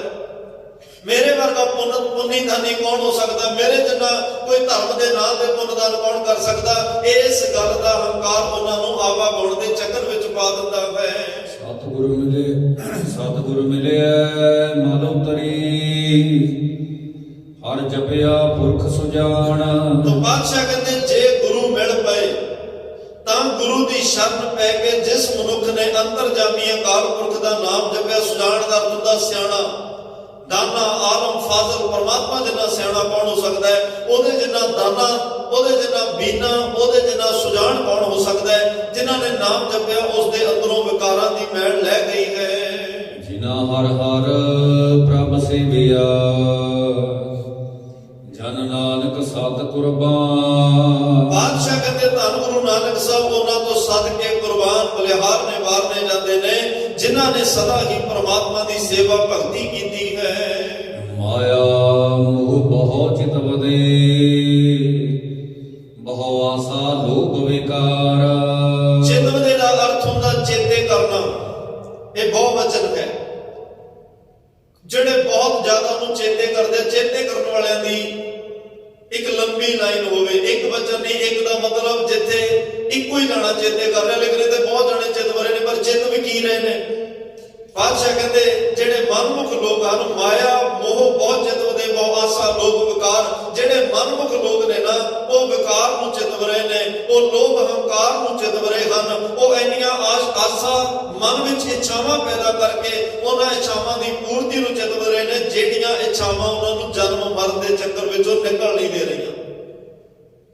ਆਇਓ ਬੰਦਾ ਦੁਨੀਆ ਵਿੱਚ ਵੱਤ ਆਸ ਸੂੜੀ ਬੰਨ, ਆਸਾਂ ਦਾ ਬੰਨਿਆ ਹੋਇਆ ਬੰਦਾ ਦੁਬਾਰੇ ਇਸ ਦੁਨੀਆ ਤੇ ਆਉਂਦਾ ਹੈ, ਜਿਹਨੂੰ ਭਗਤ ਲੋਚਨ ਜੀ ਦਾ ਬਚਨ ਅਸੀਂ ਪੜ੍ਹਦੇ ਹਾਂ ਨਾ, ਅੰਤ ਕਾਲ ਜੋ ਮੰਦਰ ਸਿਮਰੈ ਐਸੀ ਚਿੰਤਾ ਮੈਂ ਜੇ ਮਰੈ, ਅੰਤ ਕਾਲ ਜੋ ਲక్ష్ਮੀ ਸਿਮਰੈ, ਅੰਤ ਕਾਲ ਜੋ ਸੁਖ ਜਿਹੜਾ ਬੱਚਿਆਂ ਨੂੰ ਸਿਮਰ ਰਿਹਾ। ਵਾਰ-ਵਾਰ ਜਿਹੜੀ ਉਹਦੀ ਸਿਮਰਤੀ ਦੇ ਵਿੱਚ ਇਹੋ ਜਿਹੀਆਂ ਗੱਲਾਂ ਆਉਂਦੀਆਂ, ਉਹ ਜੇ ਜਾਮੇ ਉਹਨੂੰ ਅੱਗੇ ਮਿਲ ਜਾਂਦੇ ਆ। ਜਿਹੜਾ ਅੰਤ ਵੇਲੇ ਪਰਮਾਤਮਾ ਨੂੰ ਸਿਮਰਦਾ, ਉਹ ਪਰਮਾਤਮਾ ਦੇ ਘਰ ਵਿੱਚ ਸਦਾ ਲਈ ਟਿਕ ਜਾਂਦਾ ਹੈ। ਤਾਂ ਬਾਦਸ਼ਾਹ ਕਹਿੰਦੇ ਮਨਮੁਖ ਜਿਹੜੇ ਲੋਕ ਨੇ, ਉਹ ਮਾਇਆ ਦੇ ਵਿੱਚ ਉਹਨਾਂ ਦਾ ਮਨ ਖੁੱਭਿਆ ਪਿਆ, ਤੇ ਇਹੋ ਜਿਹੇ ਵਿਕਾਰਾਂ ਦੇ ਵਿੱਚ ਹੀ ਉਹ ਹਰ ਵੇਲੇ ਉਹਨਾਂ ਨੂੰ ਚਿਤਵਦੇ ਰਹਿੰਦੇ ਹਨ। ਮਨਮੁਖ ਅਸਥਿਰ ਨਾ ਥੀਐ, ਮਰ ਬਿਨਸ ਜਾਏ ਖਿਨ ਵਾਰ। ਇਸੇ ਕਰਕੇ ਮਨਮੁਖ ਬੰਦੇ ਦਾ ਚਿੱਤ ਜਿਹੜਾ ਉਹ ਕਦੇ ਅਡੋਲ ਤੇ ਸਥਿਰ ਨਹੀਂ ਹੋ ਸਕਦਾ। ਉਹ ਮਨ ਦੇ ਪਿੱਛੇ ਤੁਰਨ ਵਾਲਾ ਕਦੋਂ ਅਡੋਲ ਹੁੰਦਾ ਹੈ? ਉਹ ਹਰ ਵੇਲੇ ਆਤਮਿਕ ਮੌਤ ਤੇ ਮਰਦਾ ਰਹਿੰਦਾ ਹੈ। ਬੜ ਭਾਗ ਹੋਵੈ ਸਤਿਗੁਰ ਮਿਲੈ, ਹਉਮੈ ਤਜੈ ਵਿਕਾਰ। ਜਿਸ ਮਨੁੱਖ ਦੀ ਕਿਸਮਤ ਜਾਗ ਪਏ, ਕਿ ਜਿਸ ਮਨੁੱਖ ਦੇ ਪੂਰਬਲੇ ਕਰਮ ਜਾਗ ਪੈਣ, ਜਿਸ ਮਨੁੱਖ ਨੇ ਭਾਵੇਂ ਇਸ ਜਨਮ ਵਿੱਚ ਪ੍ਰਾਰਬਧ ਕਰਮ ਕੀਤੇ ਹੈ, ਭਾਵੇਂ ਪਿਛਲੇ ਜਨਮਾਂ ਦੇ ਪ੍ਰਾਰਬਧ ਕਰਮ ਨੇ, ਤਾਂ ਗਰੀਬ ਨਵਾਜ਼ ਪਾਤਸ਼ਾਹ ਕਹਿੰਦੇ ਜਿਨ੍ਹਾਂ ਦੇ ਉਹ ਜਾਗ ਪੈਣ ਤਾਂ ਉਹਨਾਂ ਨੂੰ ਗੁਰੂ ਮਿਲ ਪੈਂਦਾ ਹੈ। ਉਹ ਮਨੁੱਖ ਹਉਮੈ ਤਿਆਗ ਦਿੰਦਾ ਤੇ ਵਿਕਾਰ ਛੱਡ ਦਿੰਦਾ ਹੈ। ਹਰ ਨਾਮਾ ਜਪ ਸੁਖ ਪਾਇਆ, ਜਨ ਨਾਨਕ ਸ਼ਬਦ ਵਿਚਾਰ। ਸਤਿਗੁਰੂ ਪਾਤਸ਼ਾਹ ਕਹਿੰਦੇ ਨੇ ਉਹ ਪਰਮਾਤਮਾ ਦਾ ਨਾਮ ਜਪ ਕੇ ਜਿਹੜੇ ਮਨੁੱਖਾਂ ਨੇ ਗੁਰੂ ਦੇ ਸ਼ਬਦ ਨੂੰ ਆਪਣੀ ਸੋਚ ਦਾ ਧੁਰਾ ਬਣਾ ਲਿਆ, ਜਿਨ੍ਹਾਂ ਨੇ ਆਪਣੀ ਮੱਤ ਛੱਡ ਕੇ ਆਪਣੀ ਮੱਤ ਵਿੱਚ ਗੁਰੂ ਦੀ ਮੱਤ ਟਿਕਾ ਲਈ, ਜਿਨ੍ਹਾਂ ਨੇ ਆਪਣਾ ਮਨ ਦੇ ਨਾਲ ਜਿਹੜਾ ਹੁਣ ਤੱਕ ਸੋਚਦਾ ਮੇਰਾ ਮਨ ਆਈ ਕਹਿੰਦਾ, ਉਸ ਮਨ ਨੇ ਬੜਾ ਖੁਆਰ ਕੀਤਾ ਹੈ। ਲੇਕਿਨ ਉਸ ਮਨ ਦੀ ਸੋਚ ਤੋਂ ਪਿੱਛੇ ਰੱਖ ਕੇ ਜਿਨ੍ਹਾਂ ਨੇ ਗੁਰੂ ਦੀ ਸੋਚ ਨੂੰ ਆਪਣੇ ਮਸਤਕ ਦੇ ਉੱਪਰ, ਆਪਣੀ ਜਿੱਥੇ ਮੱਥੇ ਦੇ ਵਿੱਚ ਸਾਡੀ ਸੋਚ ਹੁੰਦੀ ਹੈ, ਜਿੱਥੇ ਦਿਮਾਗ ਹੈ, ਆਪਣੀ ਮੱਤ ਨੂੰ ਕੱਢ ਕੇ ਗੁਰੂ ਦੀ ਮੱਤ ਨੂੰ ਅਪਣਾ ਕੇ ਭਾਵ ਕੇ ਗੁਰੂ ਦੀ ਸੋਚ ਨੂੰ ਆਪਣੀ ਜੀਵਨ ਜ਼ਿੰਦਗੀ ਦੀ ਸੋਚ ਦਾ ਧੁਰਾ ਬਣਾ ਲਿਆ। ਉਹ ਪਰਮਾਤਮਾ ਦਾ ਨਾਮ ਜਪ ਕੇ ਆਤਮਿਕ ਆਨੰਦ ਮਾਣਨ ਲੱਗ ਪਏ ਹਨ। ਉਹਨਾਂ ਦੀ ਜ਼ਿੰਦਗੀ ਜਿਹੜੀ ਹੈ ਉਹ ਬਹੁਤ ਸੌਖੀ ਹੋ ਗਈ। ਉਹਨਾਂ ਨੂੰ ਆਤਮਿਕ ਸੁੱਖ ਔਰ ਆਤਮਿਕ ਆਨੰਦ ਮਿਲ ਗਿਆ ਹੈ। ਉਹ ਨਿੱਕੀਆਂ ਨਿੱਕੀਆਂ ਗੱਲਾਂ ਤੋਂ ਨਾ ਡੋਲ ਰਹੇ ਆ, ਨਾ ਘਬਰਾ ਰਹੇ ਆ, ਨਾ ਵਿਕਾਰਾਂ ਦੀ ਜ਼ਹਿਰ ਉਹਨਾਂ ਨੂੰ ਆਤਮਿਕ ਮੌਤ ਤੇ ਮਾਰ ਰਹੀ ਹੈ, ਨਾ ਹੁਣ ਉਹਨਾਂ ਨੂੰ ਆਵਾ ਗਾਉਣ ਦਾ ਕੋਈ ਡਰ ਰਿਹਾ, ਨਾ ਜਮਾਂ ਦਾ ਡਰ ਰਿਹਾ, ਕਿਉਂਕਿ ਉਹਨਾਂ ਦੇ ਪਰਮਾਤਮਾ ਉਹਨਾਂ ਦੇ ਹਿਰਦੇ ਵਿੱਚ ਵਸ ਚੁੱਕਿਆ ਹੈ। ਪਰਮਾਤਮਾ ਨੇ ਸਾਰੇ ਇਹ ਆਦੀਆਂ ਵਿਆਦੀਆਂ ਉਪਾਦੀਆਂ ਸਾਰੀਆਂ ਖਤਮ ਕਰਕੇ ਆਪਣੇ ਚਰਨਾਂ ਨਾਲ ਜੋੜ ਕੇ ਉਹਨਾਂ ਨੂੰ ਜੀਵਨ ਮੁਕਤ ਬਣਾ ਦਿੱਤਾ। ਇਹ ਸਮਰੱਥਾ ਪੂਰੇ ਗੁਰੂ ਕੋਲ ਹੈ। ਪੂਰਾ ਗੁਰੂ ਕੌਣ ਹੈ? ਧੰਨ ਧੰਨ ਸਾਹਿਬ ਸ੍ਰੀ ਗੁਰੂ ਹਰਿ ਸਾਹਿਬ ਸੱਚੇ ਪਾਤਸ਼ਾਹ। ਧੰਨ ਗੁਰੂ ਹਰਿ ਸਾਹਿਬ ਪਾਤਸ਼ਾਹ ਦੀਆਂ ਬੇਅੰਤ ਬਖਸ਼ਿਸ਼ਾਂ ਵਡਿਆਈਆਂ ਨੇ। ਇਤਿਹਾਸ ਲਵੇਰਾ ਸਿਰਫ ਆਪਾਂ ਪੰਛੀ ਚਾਤ। ਅੱਜ ਮਹਾਰਾਜ ਸਾਹਿਬ ਦਾ ਪ੍ਰਕਾਸ਼ ਪੁਰਬ ਹੈ, ਸਿਰਫ ਦਰਸ਼ਨ ਕਰਨੇ। ਸੰਨ 1630 ਕਿਸੇ ਨੇ 26 ਜਨਵਰੀ ਲਿਖਿਆ, ਕਿਸੇ ਨੇ 30 ਜਨਵਰੀ ਲਿਖਿਆ। ਚਲੋ ਜਿਹੜੀ ਇਹ ਸਾਡੀ ਇਤਿਹਾਸ ਦੀ ਤਰੀਕਾਂ ਨੂੰ ਲੈ ਕੇ, ਥਾਵਾਂ ਨੂੰ ਲੈ ਕੇ ਲਿਖਤਾਂ ਨੇ, ਇਹਦੇ ਵਿੱਚ ਅਕਸਰ ਮਤਭੇਦ ਰਹਿ ਜਾਂਦੇ ਆ। ਧੰਨ ਗੁਰੂ ਹਰਗੋਬਿੰਦ ਸਾਹਿਬ ਦੇ 5 ਸਪੁੱਤਰ ਨੇ। ਸਭ ਤੋਂ ਵੱਡੇ ਬਾਬਾ ਗੁਰਦਿੱਤਾ ਜੀ ਨੇ। ਬਾਬਾ ਗੁਰਦਿੱਤਾ ਜੀ ਦੇ ਘਰ ਵਿੱਚ ਇੱਕ ਸਾਹਿਬਜ਼ਾਦੇ ਦਾ, ਇੱਕ ਬਾਲਕ ਦਾ ਜਨਮ ਹੁੰਦਾ ਹੈ। ਤੇ ਧੰਨ ਗੁਰੂ ਹਰਗੋਬਿੰਦ ਸਾਹਿਬ ਨੂੰ ਵਧਾਈ ਦਿੱਤੀ ਜਾਂਦੀ ਹੈ। ਪਾਤਸ਼ਾਹ, ਤੁਹਾਡੇ ਘਰ ਪ੍ਰਮਾਤਮਾ ਨੇ ਬੜੇ ਸੋਹਣੇ ਪੁੱਤਰੇ ਦੀ ਦਾਤ ਦਿੱਤੀ ਹੈ, ਤੁਹਾਨੂੰ ਵਧਾਈ ਹੋਵੇ। ਪਾਤਸ਼ਾਹ ਗਏ, ਪੁੱਤਰੇ ਨੂੰ ਵੇਖਿਆ ਪਰ ਖੁਸ਼ ਨਾ ਹੋਏ। ਵਧਾਈਆਂ ਦਿੱਤੀਆਂ, ਸਵਾ ਵਧਾਈ ਵੀ ਦੁਬਾਰੇ ਕਿਸੇ ਨੂੰ ਨਾ ਕਿਹਾ। ਬਾਬਾ ਬੁੱਢਾ ਸਾਹਿਬ ਹੋਰ ਸਿੰਘ ਕੋਲ ਖੜਿਆ, ਕਹਿੰਦੇ ਪਾਤਸ਼ਾਹ ਵਧਾਈ ਹੁੰਦੀ ਆ ਕਿ ਤੁਸੀਂ ਬਹੁਤ ਵਧੇ ਫੁੱਲੇ ਹੋ, ਤੇ ਆਪਾਂ ਅਗਲੇ ਨੂੰ ਕਹਿੰਦੇ ਸਵਾ ਵਧਾਈ, ਤੂੰ ਵੀ ਵਧੇ ਫੁੱਲੇ, ਰੱਬ ਤੇਰੇ ਘਰ ਵੀ ਖੁਸ਼ੀਆਂ ਲਿਆਵੇ। ਨਾ ਤੁਸੀਂ ਵਧਾਈ ਮੰਨੀ, ਨਾ ਤੁਸੀਂ ਪੋਤਰੇ ਨੂੰ ਵੇਖ ਕੇ ਖੁਸ਼ ਹੋਏ, ਤੇ ਨਾ ਕਿਸੇ ਨੂੰ ਦੁਬਾਰਾ ਸਵਾ ਵਧਾਈ ਕਿਹਾ। ਕਾਰਨ ਗੁਰੂ ਹਰਗੋਬਿੰਦ ਸਾਹਿਬ ਪਾਤਸ਼ਾਹ ਕਹਿੰਦੇ ਇਉਂ ਲੱਗਦਾ ਹੈ ਜਿਵੇਂ ਤਾਇਆ ਜੀ ਫਿਰ ਸਾਡੇ ਘਰ ਵਿੱਚ ਦੁਬਾਰਾ ਆ ਗਏ ਹੋਣ। ਤਾਇਆ ਕੌਣ ਹੈ? ਪਿਰਥੀ ਚੰਦ, ਜਿਹਨੇ ਗੁਰੂ ਅਰਜਨ ਦੇਵ ਪਾਤਸ਼ਾਹ ਨੂੰ ਤੱਤੀਆਂ ਤਵੀਆਂ ਤੱਕ ਪਹੁੰਚਾਉਣ ਵਾਸਤੇ ਕੋਈ ਕਸਰ ਕੋਈ ਨਹੀਂ ਛੱਡੀ। ਕਿੰਨਾ ਵੈਰ ਵਿਰੋਧ ਕਮਾਇਆ। ਅੱਜ ਵੱਡਾ ਸੁਪੁੱਤਰ ਪੋਤਰਾ ਘਰ ਵਿੱਚ ਆਇਆ ਬਾਬਾ ਗੁਰਦਿੱਤਾ ਜੀ ਦੇ। ਮਹਾਰਾਜ ਕਹਿੰਦੇ ਆਉਣ ਲੱਗਦਾ ਜਿਵੇਂ ਤਾਇਆ ਜੀ ਘਰ ਵਿੱਚ ਆ ਗਏ ਹੋਣ, ਤੇ ਮਹਾਰਾਜ ਨੇ ਇਹਦਾ ਨਾਮ ਰੱਖਿਆ ਧੀਰ ਮੱਲ। ਕਹਿੰਦੇ ਕਿਤੇ ਪ੍ਰਮਾਤਮਾ ਕਰੇ ਇਹਦੀ ਜ਼ਿੰਦਗੀ ਵਿੱਚ ਧੀਰਜ ਆ ਜਾਏ ਤੇ ਧੀਰਜਮਾਨ ਹੋਵੇ, ਇਹ ਧੀਰਜ ਦੇ ਪੂਰਨੇ ਪਾ ਕੇ ਜਾਵੇ। ਪਰ ਹੋਇਆ ਨਹੀਂ। ਧੀਰ ਮੱਲ ਤਾਂ ਇਹੋ ਜਿਹਾ ਬਣਿਆ ਜਿਹਦੀ ਜ਼ਿੰਦਗੀ 'ਚ ਕਦੇ ਧੀਰਜ ਆਇਆ ਹੀ ਨਹੀਂ। ਗੁਰੂ ਤੋਂ ਬੇਮੁਖ ਹੋਇਆ। ਅੱਜ ਪੰਜ ਪਿਆਰੇ ਸਾਹਿਬਾਨ ਜਦੋਂ ਉਮਰ ਛਕਾਉਂਦੇ ਆ, ਸਾਨੂੰ ਹਦਾਇਤ ਕੀਤੀ ਜਾਂਦੀ ਆ ਵੀ ਧੀਰ ਮੱਲੀਆਂ ਨਾਲ ਨਹੀਂ ਵਰਤਣਾ, ਮੀਣੇ ਪਿਰਥੀਆਂ ਨਾਲ ਨਹੀਂ ਵਰਤਣਾ, ਰਾਮ ਰਾਈਆਂ ਨਾਲ ਨਹੀਂ ਵਰਤਣਾ। ਉਹ ਧੀਰ ਮੱਲ ਦੀ ਜ਼ਿੰਦਗੀ ਵਿੱਚ ਧੀਰਜ ਨਹੀਂ ਆਇਆ। ਥੋੜੀ ਦੇਰ ਸਮਾਂ ਲੱਗਿਆ, ਅੱਜ ਫਿਰ ਪਰਮਾਤਮਾ ਨੇ ਰਹਿਮਤ ਕੀਤੀ। ਇੱਕ ਪੋਤਰੇ ਦਾ ਜਨਮ ਹੁੰਦਾ ਹੈ 30 ਜਨਵਰੀ ਸਨ 1630। ਫਿਰ ਆ ਕੇ ਪਾਤਸ਼ਾਹ ਅੰਮ੍ਰਿਤਸਰ ਸਾਹਿਬ ਦੀ ਧਰਤੀ ਤੇ ਵਧਾਈ ਦਿੱਤੀ ਜਾਂਦੀ ਹੈ। ਮਹਾਰਾਜ, ਤੁਹਾਡੇ ਘਰ ਪਰਮਾਤਮਾ ਨੇ ਇੱਕ ਪੋਤਰਾ ਹੋਰ ਬਖਸ਼ਿਸ਼ ਕੀਤਾ ਹੈ। ਸਤਿਗੁਰੂ ਕੀਰਤਪੁਰ ਸਾਹਿਬ ਆਏ, ਇਸ ਬਾਲਕ ਨੂੰ ਤੱਕਿਆ, ਬੜੀ ਗੌਰ ਨਾਲ ਤੱਕਿਆ ਤੇ ਬਹੁਤ ਹੀ ਪਿਆਰ ਭਰੇ ਸ਼ਬਦਾਂ ਵਿੱਚ ਸਾਰਿਆਂ ਵੱਲ ਤੱਕ ਕੇ ਕਿਹਾ ਸੀ, ਇਉਂ ਲੱਗਦਾ ਜਿਵੇਂ ਸਾਡੇ ਘਰ ਵਿੱਚ ਕੋਈ ਵੱਡੀ ਚੀਜ਼ ਦਾ ਗਾਹਕ ਆਇਆ ਹੋਵੇ, ਕਿਸੇ ਵੱਡੀ ਚੀਜ਼ ਦਾ ਕੋਈ ਵਪਾਰੀ ਆਇਆ ਹੋਵੇ। ਸਤਿਗੁਰੂ ਪਾਤਸ਼ਾਹ ਨੇ ਨਾਮ ਹਰ ਰਾਏ ਸਾਹਿਬ ਰੱਖ ਦਿੱਤਾ ਹੈ, ਤੇ ਬਹੁਤ ਘੱਟ ਇਸ ਗੱਲ ਦਾ ਪਤਾ ਹੈ ਕਿ ਥੋੜਾ ਸਮਾਂ ਅਜੇ ਪ੍ਰਕਾਸ਼ ਹੋਇਆ ਨੂੰ ਹੋਇਆ ਹੈ, ਬਾਬਾ ਗੁਰਦਿੱਤਾ ਜੀ ਅਕਾਲ ਚਲਾਣਾ ਕਰ ਗਏ। ਪਰਵਰਿਸ਼ ਸਾਰੀ ਹਰ ਰਾਏ ਸਾਹਿਬ ਦੀ ਧੰਨ ਗੁਰੂ ਹਰਗੋਬਿੰਦ ਸਾਹਿਬ ਪਾਤਸ਼ਾਹ ਦੇ ਚਰਨਾਂ ਵਿੱਚ ਹੋਈ ਆ। ਦਾਦਾ ਪੋਤਾ ਇਕੱਠੇ ਰਹਿੰਦੇ ਨੇ, ਤਕਰੀਬਨ ਜਿੱਥੇ ਕਿਤੇ ਜਾਣਾ ਇਕੱਠਿਆਂ ਨੇ ਜਾਣਾ। ਤੇ ਧੰਨ ਗੁਰੂ ਹਰਗੋਬਿੰਦ ਸਾਹਿਬ ਪਾਤਸ਼ਾਹ ਦੀਆਂ ਰਹਿਮਤਾਂ ਹਰ ਵੇਲੇ ਬਖਸ਼ਿਸ਼ਾਂ ਹਰ ਰਾਏ ਸਾਹਿਬ ਪਾਤਸ਼ਾਹ ਨੂੰ ਮਿਲ ਰਹੀਆਂ ਨੇ। ਇੱਕ ਦਿਨ ਸਬੱਬ ਬਣਿਆ, ਕੀਰਤਪੁਰ ਸਾਹਿਬ ਇੱਕ ਬਾਗ ਦੇ ਵਿੱਚ ਟਹਿਲ ਰਿਹਾ, ਫੁਲਵਾੜੀ ਦੇ ਵਿੱਚ ਟਹਿਲ ਰਿਹਾ। ਹਰ ਰਾਏ ਸਾਹਿਬ ਨਾਲ ਨੇ, ਬਚਪਨ ਹੈ, ਬਾਲਕ, ਛੋਟੀ ਅਵਸਥਾ ਹੈ। ਤੁਰੇ ਜਾਂਦਿਆਂ ਚੋਲਾ ਪਾਇਆ ਹੋਇਆ, ਇੱਕ ਫੁੱਲ ਨੂੰ ਚੋਲਾ ਅਟਕਿਆ ਤੇ ਉਹ ਫੁੱਲ ਟੁੱਟ ਕੇ ਜ਼ਮੀਨ ਤੇ ਡਿੱਗ ਪਿਆ। ਹਰ ਰਾਏ ਸਾਹਿਬ ਉੱਥੇ ਹੀ ਬੈਠ ਗਏ। ਗੁਰੂ ਹਰਗੋਬਿੰਦ ਸਾਹਿਬ ਸਾਰੀ ਬਗੀਚੀ ਦਾ ਗੇੜਾ ਦੇ ਕੇ ਜਦੋਂ ਵਾਪਸ ਆਏ, ਹਰ ਰਾਏ ਨੂੰ ਉੱਥੇ ਬੈਠ ਕੇ, ਉੱਥੇ ਹੀ ਬੈਠਿਆਂ ਵੇਖ ਕੇ ਕਹਿਣ ਲੱਗੇ, ਪੁੱਤਰ ਹਰ ਰਾਏ, ਤੁਸੀਂ ਇੱਥੇ ਹੀ ਬੈਠੇ ਹੋ, ਮੇਰੇ ਨਾਲ ਨਹੀਂ ਆਏ? ਤੁਸੀਂ ਸਾਰੀ ਬਗੀਚੀ ਨੂੰ ਵੇਖਿਆ ਨਹੀਂ? ਜਦੋਂ ਆਪਣੇ ਪਿਤਾਮਾ ਧੰਨ ਗੁਰੂ ਹਰਗੋਬਿੰਦ ਸਾਹਿਬ ਵੱਲ ਵੇਖਿਆ, ਹਰ ਰਾਏ ਸਾਹਿਬ ਦੇ ਨੇਤਰਾਂ ਵਿੱਚੋਂ 2 ਹੰਝੂ ਟਪ ਕੇ ਨੇ। ਤੇ ਮਹਾਰਾਜ ਨੇ ਪੁੱਛਿਆ, ਰੋਏ ਕਿਉਂ? ਰੋਣ ਦਾ ਕਾਰਨ? ਹਰ ਰਾਏ ਸਾਹਿਬ ਨੇ ਕਿਹਾ, ਮੈਂ ਜਾ ਰਿਹਾ ਸਾਂ, ਤੁਹਾਡੇ ਨਾਲ ਭੱਜ ਕੇ ਰਲਣ ਦੀ ਕੋਸ਼ਿਸ਼ ਕਰ ਰਿਹਾ ਸਾਂ, ਮੇਰਾ ਚੋਲਾ ਇਸ ਫੁੱਲ ਨਾਲ ਲੱਗਿਆ ਤੇ ਇਹ ਫੁੱਲ ਟੁੱਟ ਕੇ ਜ਼ਮੀਨ ਤੇ ਡਿੱਗ ਪਿਆ। ਮੈਂ ਉਦੋਂ ਦਾ ਹੀ ਬੈਠਾ ਇਹ ਸੋਚੀ ਜਾਂਦਾ ਕਿ ਇਹ ਫੁੱਲ ਦੀ ਹੁਣ ਮੌਤ ਹੋ ਜਾਣੀ ਹੈ, ਇਹ ਫੁੱਲ ਨੇ ਖਤਮ ਹੋ ਜਾਣਾ ਹੈ।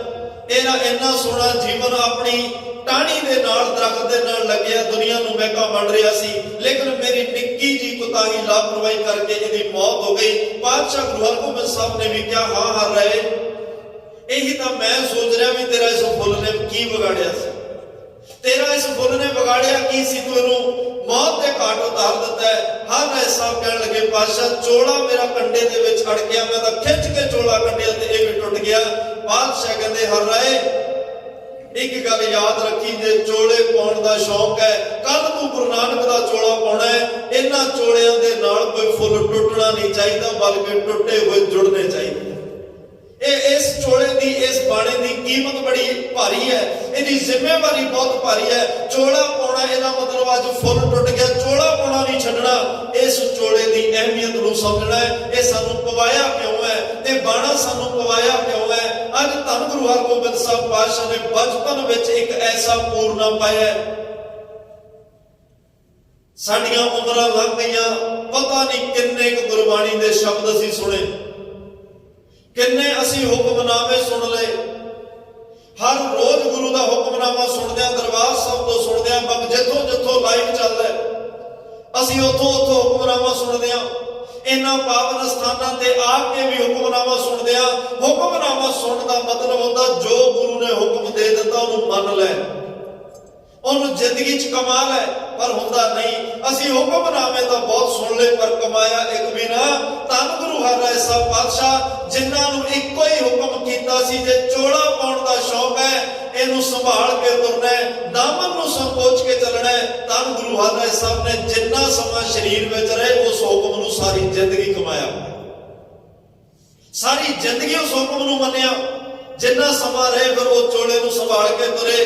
ਪਾਤਸ਼ਾਹ ਕਹਿੰਦੇ ਹਰਿਰਾਏ ਕੱਲ ਚੋਲਾ ਵੱਡਾ ਪਾਉਣਾ ਤੇ ਜਿੰਨਾ ਚੋਲਾ ਵੱਡਾ ਹੁੰਦਾ ਉਹਦੀਆਂ ਜ਼ਿੰਮੇਵਾਰੀਆਂ ਵੀ ਉਨੀਆਂ ਵੱਡੀਆਂ ਹੋ ਜਾਂਦੀਆਂ ਨੇ। ਵੱਡਾ ਚੋਲਾ ਤੈਨੂੰ ਵੱਡੇ ਜ਼ਿੰਮੇਵਾਰੀਆਂ ਸੰਭਾਲਣ ਦਾ ਸੰਕੇਤ ਦੇ ਰਿਹਾ ਹੈ। ਵੱਡੀਆਂ ਜ਼ਿੰਮੇਵਾਰੀਆਂ ਕਿਵੇਂ ਨਿਭਾਉਣੀਆਂ ਉਹਦੇ ਲਈ ਤੈਨੂੰ ਜਾਗਰੂਕ ਕਰ ਰਿਹਾ ਹੈ, ਤੈਨੂੰ ਆਗਾਹ ਕਰ ਰਿਹਾ। ਕਹਿਣ ਲੱਗੇ ਪਾਤਸ਼ਾਹ ਤੁਸੀਂ ਜ਼ਰੂਰ ਦੱਸ ਕੇ ਜਾਇਓ ਇਸ ਚੋਲੇ ਦੀ ਅਹਿਮੀਅਤ ਕੀ ਹੈ। ਇਹ ਚੋਲਾ ਕੱਲਾ ਫੁੱਲ ਤੋੜਨ ਵਾਸਤੇ ਹੁੰਦਾ ਹੈ ਜਾਂ ਇਹ ਚੋਲਾ ਕਿਸੇ ਹੋਰ ਕੰਮ ਵੀ ਆ ਜਾਂਦਾ। ਪਾਤਸ਼ਾਹ ਕਹਿੰਦੇ ਨਹੀਂ, ਜੇ ਗੁਰੂ ਦੀ ਰਹਿਮਤ ਵਰਤ ਜਾਏ ਇਹ ਚੋਲੇ ਦੀ ਤਾਂ ਜ਼ਿੰਮੇਵਾਰੀ ਇੰਨੀ ਵੱਡੀ ਹੈ ਹਰਿਰਾਏ। ਇਹ ਚੋਲਾ ਇੰਨਾ ਕੁ ਜ਼ਿਆਦਾ ਗੁਣਾਂ ਨਾਲ ਭਰਪੂਰ ਹੈ। ਬਾਣੀ ਤੇ ਬਾਣਾ, ਬਾਣਾ ਕੱਲਾ ਧਾਰਮਿਕ ਬਾਣਾ ਹੀ ਨਹੀਂ ਹੁੰਦਾ। ਪਹਿਲਾਂ ਇਹ ਦੇਖਣਾ ਵੀ ਤੇਰੀ ਬਾਣੀ ਤੂੰ ਕੰਮ ਕਿੱਥੇ ਕਰ ਰਿਹਾ, ਤੇਰਾ ਕਾਰੋਬਾਰ ਕਿਹੋ ਜਿਹਾ, ਉਹਦੇ ਅਕੋਰਡਿੰਗ ਤੇਰਾ ਬਾਣਾ ਹੁੰਦਾ ਹੈ। ਹੁਣ ਜੇ ਕੋਈ ਪੁਲਿਸ ਦੇ ਵਿੱਚ ਨੌਕਰੀ ਕਰ ਰਿਹਾ ਉਹਨੂੰ ਕਹੀਏ ਵੀ ਚੋਲਾ ਪਾ ਕੇ ਜਾ, ਉੱਥੇ ਕੌਣ ਬੈਠਣ ਦੇਗਾ। ਕੋਈ ਫੌਜ ਵਿੱਚ ਨੌਕਰੀ ਕਰ ਰਿਹਾ ਉਹਨੂੰ ਕਹੀਏ ਵੀ ਚੋਲਾ ਪਾ ਕੇ ਜਾ, ਉਹਨੂੰ ਕੌਣ ਜਾਣ ਦੇਗਾ। ਕੋਈ 에ਅਰ ਫੋਰਸ ਦੇ ਵਿੱਚ ਹੋਵੇ, ਕੋਈ ਪਾਇਲਟ ਹੋਵੇ, ਜਿਹੋ ਜੀ ਤੇਰੀ ਬਾਣੀ ਹੈ, ਜਿਹੋ ਜਿਹਾ ਤੇਰਾ ਕੰਮ ਹੈ, ਤੇਰਾ ਬਾਣਾ ਵੀ ਹੋ ਜਿਹਾ ਹੋਣਾ ਚਾਹੀਦਾ। ਪਾਤਸ਼ਾਹ ਕਹਿੰਦੇ ਇਹ ਨਾ ਹੋਵੇ ਬਾਣੀ ਹੋਰ ਹੋਵੇ ਤੇ ਬਾਣਾ ਹੋਰ ਹੋਵੇ ਤੇ ਇਹਨੂੰ ਕੋਈ ਵੀ ਪ੍ਰਵਾਨ ਨਹੀਂ ਕਰਦਾ। ਚਲੋ ਜੇ ਤੂੰ ਧਾਰਮਿਕ ਦੁਨੀਆ ਵਿੱਚ ਹਰ ਆਪਣੀ ਜ਼ਿੰਦਗੀ ਲੈ ਕੇ ਲਾਈ ਹੋਈ ਹੈ, ਫਿਰ ਜਿਹੋ ਜੀ ਬਾਣੀ ਤੂੰ ਬੋਲ ਰਿਹਾ ਤੇਰਾ ਬਾਣਾ ਵੀ ਧਾਰਮਿਕ ਉਹ ਜਿਹਾ ਹੋਣਾ ਚਾਹੀਦਾ। ਕਿਉਂਕਿ ਦੁਨੀਆ ਨੇ ਤੇਰੇ ਬਾਣੇ ਤੋਂ ਪਹਿਲਾਂ ਅੰਦਾਜ਼ਾ ਲਾਉਣਾ ਵੀ ਇਹਦੇ ਅੰਦਰ ਕਿਹੋ ਜਿਹਾ ਹੋਏਗਾ, ਇਹਦੇ ਖਿਆਲ ਕਿਹੋ ਜਿਹੇ ਹੋਣਗੇ, ਇਹਦੀ ਸੋਚ ਕਿਹੋ ਜਿਹੀ ਹੋਏਗੀ, ਇਹਦੀ ਵਿਚਾਰਧਾਰਾ ਕਿਹੋ ਜਿਹੀ ਹੋਏਗੀ। ਅੱਜ ਬਹੁਤੀ ਵਾਰ ਇਹ ਹੁੰਦਾ ਬਾਣਾ ਧਰਮ ਦਾ ਹੁੰਦਾ ਲੇਕਿਨ ਅੰਦਰ ਬਾਣੀ ਨਹੀਂ ਹੁੰਦੀ। ਜਿਨ੍ਹਾਂ ਕੋਲ ਕੱਲਾ ਬਾਣਾ ਹੋਵੇ, ਅੰਦਰ ਬਾਣੀ ਨਾ ਹੋਵੇ, ਫਿਰ ਆ ਜਿਹੜੀ ਬੇਨਤੀ ਪਹਿਲਾਂ ਕਰਕੇ ਹਟੇ ਉਹ ਕਰਮ ਕਾਂਡ ਤੇ ਪਖੰਡ ਬਣ ਕੇ ਰਹਿ ਜਾਂਦਾ ਹੈ। ਨਾ ਕਰਮ ਕਾਂਡ ਗੁਰੂ ਨੂੰ ਚੰਗਾ ਲੱਗਦਾ, ਨਾ ਪਖੰਡ ਗੁਰੂ ਨੂੰ ਚੰਗਾ ਲੱਗਦਾ। ਤੋ ਸਤਿਗੁਰੂ ਪਾਤਸ਼ਾਹ ਕਹਿੰਦੇ ਰਾਮ ਰਾਏ ਪਾਤਸ਼ਾਹ ਨੇ ਕਿਹਾ ਹਰਿਰਾਏ ਇਸ ਬਾਣੇ ਦੀ, ਇਸ ਚੋਲੇ ਦੀ ਤਾਂ ਪਰਿਭਾਸ਼ਾ ਬੜੀ ਨਵੇਕਲੀ ਹੈ। ਇਹ ਇੰਨਾ ਪਰਉਪਕਾਰਾਂ ਨਾਲ ਭਰਿਆ ਹੋਇਆ ਬਾਣਾ। ਕਹਿੰਦੇ ਪਾਤਸ਼ਾਹ ਦੱਸ ਕੇ ਜ਼ਰੂਰ ਜਾਇਓ। ਮਹਾਰਾਜ ਕਹਿੰਦੇ ਵਕਤ ਆਇਆ ਮੈਂ ਦੱਸਾਂਗਾ। ਧੰਨ ਗੁਰੂ ਹਰਗੋਬਿੰਦ ਸਾਹਿਬ ਨੇ ਮੇਰੇ ਇਸ ਚੋਲੇ ਦੀ, ਇਸ ਬਾਣੇ ਦੀ ਬੜੀ ਕਮਾਲ ਦੀ ਵਿਆਖਿਆ ਕੀਤੀ। ਵਕਤ ਆਇਆ ਗਵਾਲੀਅਰ ਦੇ ਕਿਲੇ ਵਿੱਚ ਜਾਣਾ ਪਿਆ। ਪਾਤਸ਼ਾਹ ਕਹਿਣ ਲੱਗੇ ਰਾਜਨ ਮੈਂ ਬਾਹਰ ਤਾਂ ਆਉਣਾ ਜਿਹਾ ਰਾਜਿਆਂ ਨੂੰ ਛੱਡੇਗਾ। ਉਹਨਾਂ ਨੇ ਕਿਹਾ ਪਾਤਸ਼ਾਹ ਉਹਨੇ ਕੁ ਛੱਡ ਦਿਆਂਗਾ ਜਿੰਨੇ ਕੁ ਤੇਰਾ ਪੱਲਾ ਫੜ ਕੇ ਆ ਜਾਣਗੇ। ਅੱਜ ਚੋਲੇ ਦੀ ਵਿਆਖਿਆ ਕਰਨ ਲੱਗਿਆ। ਧੰਨ ਗੁਰੂ ਹਰਗੋਬਿੰਦ ਸਾਹਿਬ ਨੇ 52 ਕਲੀਆਂ ਵਾਲਾ ਚੋਲਾ ਬਣਵਾਇਆ। ਮੈਂ ਇੱਕ ਵੀ ਇਸ ਕਿਲੇ ਵਿੱਚ ਛੱਡ ਕੇ ਨਹੀਂ ਜਾਣਾ। ਇਸ ਚੋਲੇ ਦੀਆਂ ਕਲੀਆਂ ਫੜ ਕੇ ਸਾਰਿਆਂ ਨੂੰ ਰਿਹਾ ਕਰਾਂਗਾ। ਅੱਜ ਵੀ ਉਹ ਚੋਲਾ ਕਢਾਣੀ ਕਲਾ ਧੰਨ ਗੁਰੂ ਹਰਗੋਬਿੰਦ ਸਾਹਿਬ ਦੇ ਪਾਵਨ ਅਸਥਾਨ ਤੇ ਬਿਰਾਜਮਾਨ ਹੈ। ਅੱਜ ਇਸ ਚੋਲੇ ਦੀ ਵਿਆਖਿਆ ਪਾਤਸ਼ਾਹ ਨੇ ਬੜੀ ਨਵੇਕਲੀ ਕੀਤੀ ਕਿ ਇਹ ਬਾਣਾ ਕੱਲੇ ਫੁੱਲ ਤੋੜਨ ਵਾਸਤੇ ਨਹੀਂ ਹੈ। ਇਹ ਤੋੜਨ ਵਾਸਤੇ ਤਾਂ ਪਵਾਇਆ ਨਹੀਂ ਜਾਂਦਾ, ਇਹ ਤਾਂ ਟੁੱਟਿਆਂ ਨੂੰ ਜੋੜਨ ਵਾਸਤੇ ਪਵਾਇਆ ਜਾਂਦਾ। ਇਹ ਕਿਸੇ ਨੂੰ ਜ਼ਿੰਦਗੀਆਂ ਦੇਣ ਵਾਸਤੇ ਪਵਾਇਆ ਜਾਂਦਾ ਹੈ। ਫਿਰ ਯਾਦ ਰੱਖਿਓ ਗੁਰੂ ਹਰਿਰਾਏ ਸਾਹਿਬ ਪਾਤਸ਼ਾਹ ਕਹਿੰਦੇ ਕੱਲਾ ਬਗੀਚੀ ਦਾ ਫੁੱਲ ਹੀ ਨਹੀਂ ਟੁੱਟਣਾ ਚਾਹੀਦਾ, ਕੱਲੇ ਬਗੀਚੀ ਦੇ ਫੁੱਲਾਂ ਦੀ ਰਾਖੀ ਨਹੀਂ ਕਰਨੀ। ਮੈਂ ਦੁਨੀਆ ਦੇ ਜਿੰਨੇ ਵੀ ਤਰ੍ਹਾਂ ਦੇ ਰੱਬ ਨੇ ਫੁੱਲ ਲਾਇਆ ਮੈਂ ਕੋਈ ਵੀ ਨਹੀਂ ਟੁੱਟਣ ਦਿਆਂਗਾ। ਮੈਂ ਕੋਈ ਵੀ ਫੁੱਲ ਨਹੀਂ ਟੁੱਟਣ ਦਿਆਂਗਾ। ਮਾਲਵੇ ਦੀ ਧਰਤੀ ਤੇ ਕਾਲ ਪੈਂਦਾ, ਲੋਕ ਭੁੱਖਮਰੀ ਦੇ ਵਿੱਚ ਮਰ ਰਹੇ ਆ। ਧੰਨ ਗੁਰੂ ਹਰਿਰਾਏ ਸਾਹਿਬ ਕਹਿਣ ਲੱਗੇ ਮੇਰੇ ਪਿਤਾਮਾ ਕਹਿ ਕੇ ਗਏ ਨੇ ਹਰਿਰਾਏ ਧਰਮ ਦਾ ਜਦੋਂ ਚੋਲਾ ਪਾ ਲਿਆ ਕੋਈ ਫੁੱਲ ਟੁੱਟਣਾ ਨਹੀਂ ਚਾਹੀਦਾ। 14 ਸਾਲ ਦੀ ਉਮਰ ਚ ਗੁਰਦਾ ਗੱਦੀ ਤੇ ਬੈਠਦੇ ਆ। 17 ਸਾਲ ਦੀ ਉਮਰ ਦੇ ਵਿੱਚ ਬਾਦਸ਼ਾਹ ਦਾ ਆਨੰਦ ਕਾਰਜ ਬੀਬੀ ਕਿਸ਼ਨ ਕੌਰ ਨਾਲ ਹੁੰਦਾ ਹੈ ਤੇ ਮਹਾਰਾਜ ਸਾਹਿਬ ਕਹਿੰਦੇ ਹੁਣ ਮੈਂ ਜ਼ਿੰਦਗੀ ਵਿੱਚ ਕੋਈ ਕਦੇ ਫੁੱਲ ਟੁੱਟਣਾ ਵੇਖ ਨਹੀਂ ਸਕਾਂਗਾ ਤੇ ਨਾ ਮੈਂ ਕਿਸੇ ਨੂੰ ਤੋੜਨ ਦੇਣਾ ਹੈ। ਉਹਨਾਂ ਫੁੱਲਾਂ ਦੀ ਹਿਫਾਜ਼ਤ ਮੈਂ ਜਿੰਨੀ ਹੋ ਸਕੀ ਉਨੀ ਕਰਾਂਗਾ। ਮਹਾਰਾਜ ਨੇ ਮਾਲਵੇ ਚ ਸੁਨੇਹਾ ਭੇਜ ਦਿੱਤਾ ਸਿੱਖੋ ਲੰਗਰਾਂ ਦੇ ਮੂੰਹ ਖੋਲ ਦਿਓ ਕਿਉਂਕਿ ਮੇਰੇ ਪਿਤਾਮਾ ਕਹਿ ਕੇ ਗਿਆ ਕੋਈ ਫੁੱਲ ਟੁੱਟਣਾ ਨਹੀਂ ਚਾਹੀਦਾ। ਇਹ ਭੁੱਖ ਕਰਕੇ ਅੱਜ ਫੁੱਲ ਟੁੱਟ ਰਹੇ ਆ। ਕਿਉਂ ਇਹ ਫੁੱਲ ਟੁੱਟਣ? ਪਾਤਸ਼ਾਹ ਕਹਿੰਦੇ ਮੈਂ ਕੋਈ ਫੁੱਲ ਨਹੀਂ ਟੁੱਟਣ ਦਿਆਂਗਾ। 2 ਫੁੱਲ ਪਾਤਸ਼ਾਹ ਕੋਲੇ ਕਾਲੇ ਦੇ ਭਤੀਜੇ ਆਏ ਨੇ, 2 ਫੁੱਲ ਰਾਮਾ ਦੇ ਤਲੋਕਾ। ਇੱਕ ਨੇ ਢਿੱਡ ਤੇ ਹੱਥ ਮਾਰਿਆ, ਇੱਕ ਨੇ ਇਸ਼ਾਰਾ ਕੀਤਾ ਵੀ ਰੋਟੀ ਚਾਹੀਦੀ ਹੈ। ਪਾਤਸ਼ਾਹ ਕਹਿੰਦੇ ਕਾਲਿਆ ਕੀ ਕਹਿ ਰਹੇ ਆਏ? ਕਹਿੰਦੇ ਮਹਾਰਾਜ ਭੁੱਖ, ਕਈ ਦਿਨਾਂ ਦੇ ਢਿੱਡੋਂ ਭੁੱਖੇ ਆ ਤੇ ਇਹ ਕਹਿ ਰਿਹਾ ਸਾਨੂੰ ਰੋਟੀ ਨਹੀਂ ਮਿਲੀ। ਮਹਾਰਾਜ ਕਹਿੰਦੇ ਮੇਰੇ ਹੁੰਦਿਆਂ ਕੋਈ ਆ 2 ਫੁੱਲ ਰੋਟੀ ਤੋਂ ਵਾਂਝੇ ਕਿਵੇਂ ਰਹਿ ਸਕਦੇ ਆ? ਮੈਂ ਇਹਨਾਂ ਨੂੰ ਵੀ ਰੋਟੀ ਦਿਆਂਗਾ, ਬਲਕਿ ਕੱਲੀ ਇਹਨਾਂ ਨੂੰ ਰੋਟੀ ਨਹੀਂ ਦਿਆਂਗਾ, ਇਹ ਦੁਨੀਆ ਨੂੰ ਰੋਟੀ ਦੇਣ ਜੋਗੇ ਕਰ ਦਿਆਂਗਾ। ਇਹ ਦੁਨੀਆ ਨੂੰ ਰੋਟੀ ਵੰਡਣ ਜੋਗੇ ਹੋ ਜਾਣਗੇ। ਉਹਨਾਂ ਦਾ ਨਾਮ ਬਾਅਦ ਵਿੱਚ ਫੂਲ ਤੇ ਸੰਭਲੀ ਪਿਆ। ਆ ਜਿਹੜਾ ਮਹਾਰਾਜਾ ਪਟਿਆਲਾ ਇਹ ਬਾਬੇ ਫੂਲ ਦੀ ਵੰਸ਼ ਵਿੱਚੋਂ, ਜਿਹਦੇ ਵਿੱਚੋਂ ਕੈਪਟਨ ਅਮਰਿੰਦਰ ਸਿੰਘ ਹੁਣੀ ਬਖਸ਼ਿਸ਼ਾਂ ਧੰਨ ਗੁਰੂ ਹਰਿਰਾਏ ਸਾਹਿਬ ਪਾਤਸ਼ਾਹ ਦੀਆਂ ਨੇ। ਇਹ ਧੰਨ ਗੁਰੂ ਹਰਿਰਾਏ ਸਾਹਿਬ ਪਾਤਸ਼ਾਹ ਨੇ ਰਹਿਮਤਾਂ ਦਿੱਤੀਆਂ। ਮਹਾਰਾਜ ਨੇ ਇੱਕ ਵੱਡਾ ਦਵਾਖਾਨਾ, ਯਾਦ ਰੱਖਿਓ ਉਸ ਵੇਲੇ ਹਿੰਦੁਸਤਾਨ ਦੀ ਧਰਤੀ ਤੇ ਸਭ ਤੋਂ ਵੱਡਾ ਮੈਡੀਕਲੀ ਜੇ ਪ੍ਰਬੰਧਕ ਹੈ ਉਹ ਕੀਰਤਪੁਰ ਸਾਹਿਬ ਦੀ ਧਰਤੀ ਤੇ ਹੈ। ਅਸੀਂ ਅੱਜ ਕੋਈ ਕਿਸੇ ਨੂੰ ਬਿਮਾਰੀ ਹੋਵੇ ਦਿੱਲੀ ਨੂੰ ਭਜਦੇ ਆ ਨਾ ਵੀ ਉੱਥੇ ਵੱਡੇ ਹਸਪਤਾਲ, ਵੱਡਾ ਇਲਾਜ ਹੈ।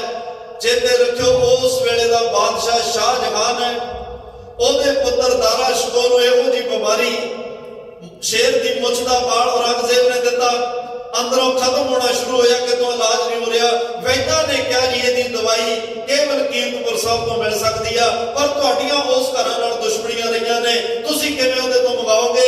ਕਿਸੇ ਨੇ ਦੱਸ ਦਿੱਤਾ ਨਹੀਂ ਇਹ ਬਖਸ਼ਣ ਹਾਰਿਆਂ ਦਾ ਘਰ ਹੈ, ਇਹ ਨਿਰਭਉ ਤੇ ਨਿਰਵੈਰਾਂ ਦਾ ਘਰ ਹੈ, ਤੂੰ ਭਾਵਨਾ ਨਾਲ ਚਿੱਠੀ ਲਿਖ ਕੇ ਭੇਜ। ਗੁਰੂ ਹਰਿਰਾਏ ਸਾਹਿਬ ਜਵਾਬ ਨਹੀਂ ਦੇਣਗੇ।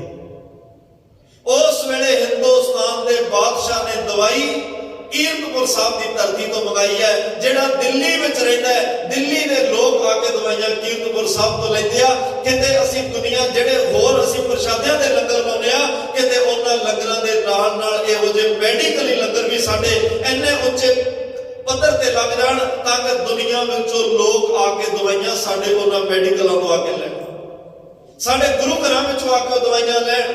ਪਰ ਹਲੇ ਤੱਕ ਅਸੀਂ ਇਹੋ ਜਿਹਾ ਕੋਈ ਹਸਪੀਟਲ ਨਹੀਂ ਬਣਾ ਸਕੇ ਜਿੱਥੇ ਹੋਰਾਂ ਨੂੰ ਤਾਂ ਕੀ ਇਕੱਲੇ ਸਿੱਖਾਂ ਨੂੰ ਰਹਿਤ ਹੋਵੇ, ਜਿੱਥੇ ਸਿੱਖ ਆਪਣਾ ਇਲਾਜ ਫ੍ਰੀ ਕਰਾ ਸਕਦੇ ਹੋਣ ਜਾਂ ਬਿਲਕੁਲ ਵਾਜਬ ਰੇਟ ਤੇ ਕਰਾ ਸਕਦੇ ਹੋਣ। ਇੱਕ ਦਿੱਲੀ ਗੁਰਦੁਆਰਾ ਪ੍ਰਬੰਧਕ ਕਮੇਟੀ ਨੇ ਪਿਛਲੇ ਦਿਨਾਂ ਸਮਿਆਂ ਦੇ ਵਿੱਚ ਇੱਕ ਵੱਡਾ ਪਰਉਪਕਾਰ ਕੀਤਾ ਸੀ। ਡਾਇਲਿਸਿਸ, ਗੁਰਦਿਆਂ ਦੇ ਡਾਇਲਿਸਿਸ ਵਾਸਤੇ ਇੱਕ ਹਸਪੀਟਲ ਖੋਲ੍ਹਿਆ ਜਿੱਥੇ ਕੈਸ਼ ਕਾਊਂਟਰ ਨਹੀਂ ਹੈ, ਜਿੱਥੇ ਆਧਾਰ ਕਾਰਡ ਨਹੀਂ ਵੇਖਿਆ ਜਾਂਦਾ ਤੂੰ ਕਿੱਥੋਂ ਆਇਆ, ਕਿਹੜੀ ਧਰਮ, ਕਿਹੜੀ ਜ਼ਾਤ ਬਰਾਦਰੀ ਦਾ। 500 ਬੈੱਡ ਦਾ ਹਸਪੀਟਲ ਹੈ ਜਿੱਥੇ ਬਿਲਕੁਲ ਫ੍ਰੀ ਆਫ ਕਾਸਟ ਜਿਹੜੇ ਡਾਇਲਿਸਿਸ ਕੀਤੇ ਜਾਂਦੇ ਆ। ਨਹੀਂ ਆਮ ਬੰਦੇ ਨੂੰ ਉਹ ਵੀ ਕਰਵਾਉਣਾ ਔਖਾ ਹੈ। ਇਹੋ ਜਿਹੇ ਹਸਪਤਾਲ ਸਾਡੇ ਹਰ ਸ਼ਹਿਰ ਵਿੱਚ ਹੋਣੇ ਚਾਹੀਦੇ ਆ, ਇਹੋ ਜਿਹੇ ਪ੍ਰਬੰਧ ਸਾਡੇ ਹਰ ਦੇਸ਼ ਵਿੱਚ ਹੋਣੇ ਚਾਹੀਦੇ ਆ। ਜੇ ਲੰਗਰਾਂ ਕਰਕੇ ਅੱਜ ਦੁਨੀਆ ਦੇ ਵਿੱਚ ਸਾਡਾ ਸਤਿਕਾਰ ਹੈ, ਸਾਨੂੰ ਅੱਜ ਦਵਾਈਆਂ ਦਾ ਲੰਗਰ ਲਾਉਣ ਦੀ ਵੀ ਲੋੜ ਹੈ, ਸਾਨੂੰ ਅੱਜ ਪੜ੍ਹਾਈ ਦਾ ਲੰਗਰ ਲਾਉਣ ਦੀ ਵੀ ਲੋੜ ਹੈ। ਧੰਨ ਗੁਰੂ ਹਰਿਰਾਏ ਸਾਹਿਬ ਪਾਤਸ਼ਾਹ ਨੇ ਇਹ ਪੂਰਨੇ ਪਾ ਕੇ ਦਿੱਤੇ। ਸਿੱਖਾ ਤੇਰੀ ਜ਼ਿੰਮੇਵਾਰੀ ਬਣਦੀ ਆ, ਤੇਰੀਆਂ ਅੱਖਾਂ ਸਾਹਮਣੇ ਕੁਦਰਤ ਦਾ ਫੁੱਲ ਕੋਈ ਟੁੱਟਣਾ ਨਹੀਂ ਚਾਹੀਦਾ।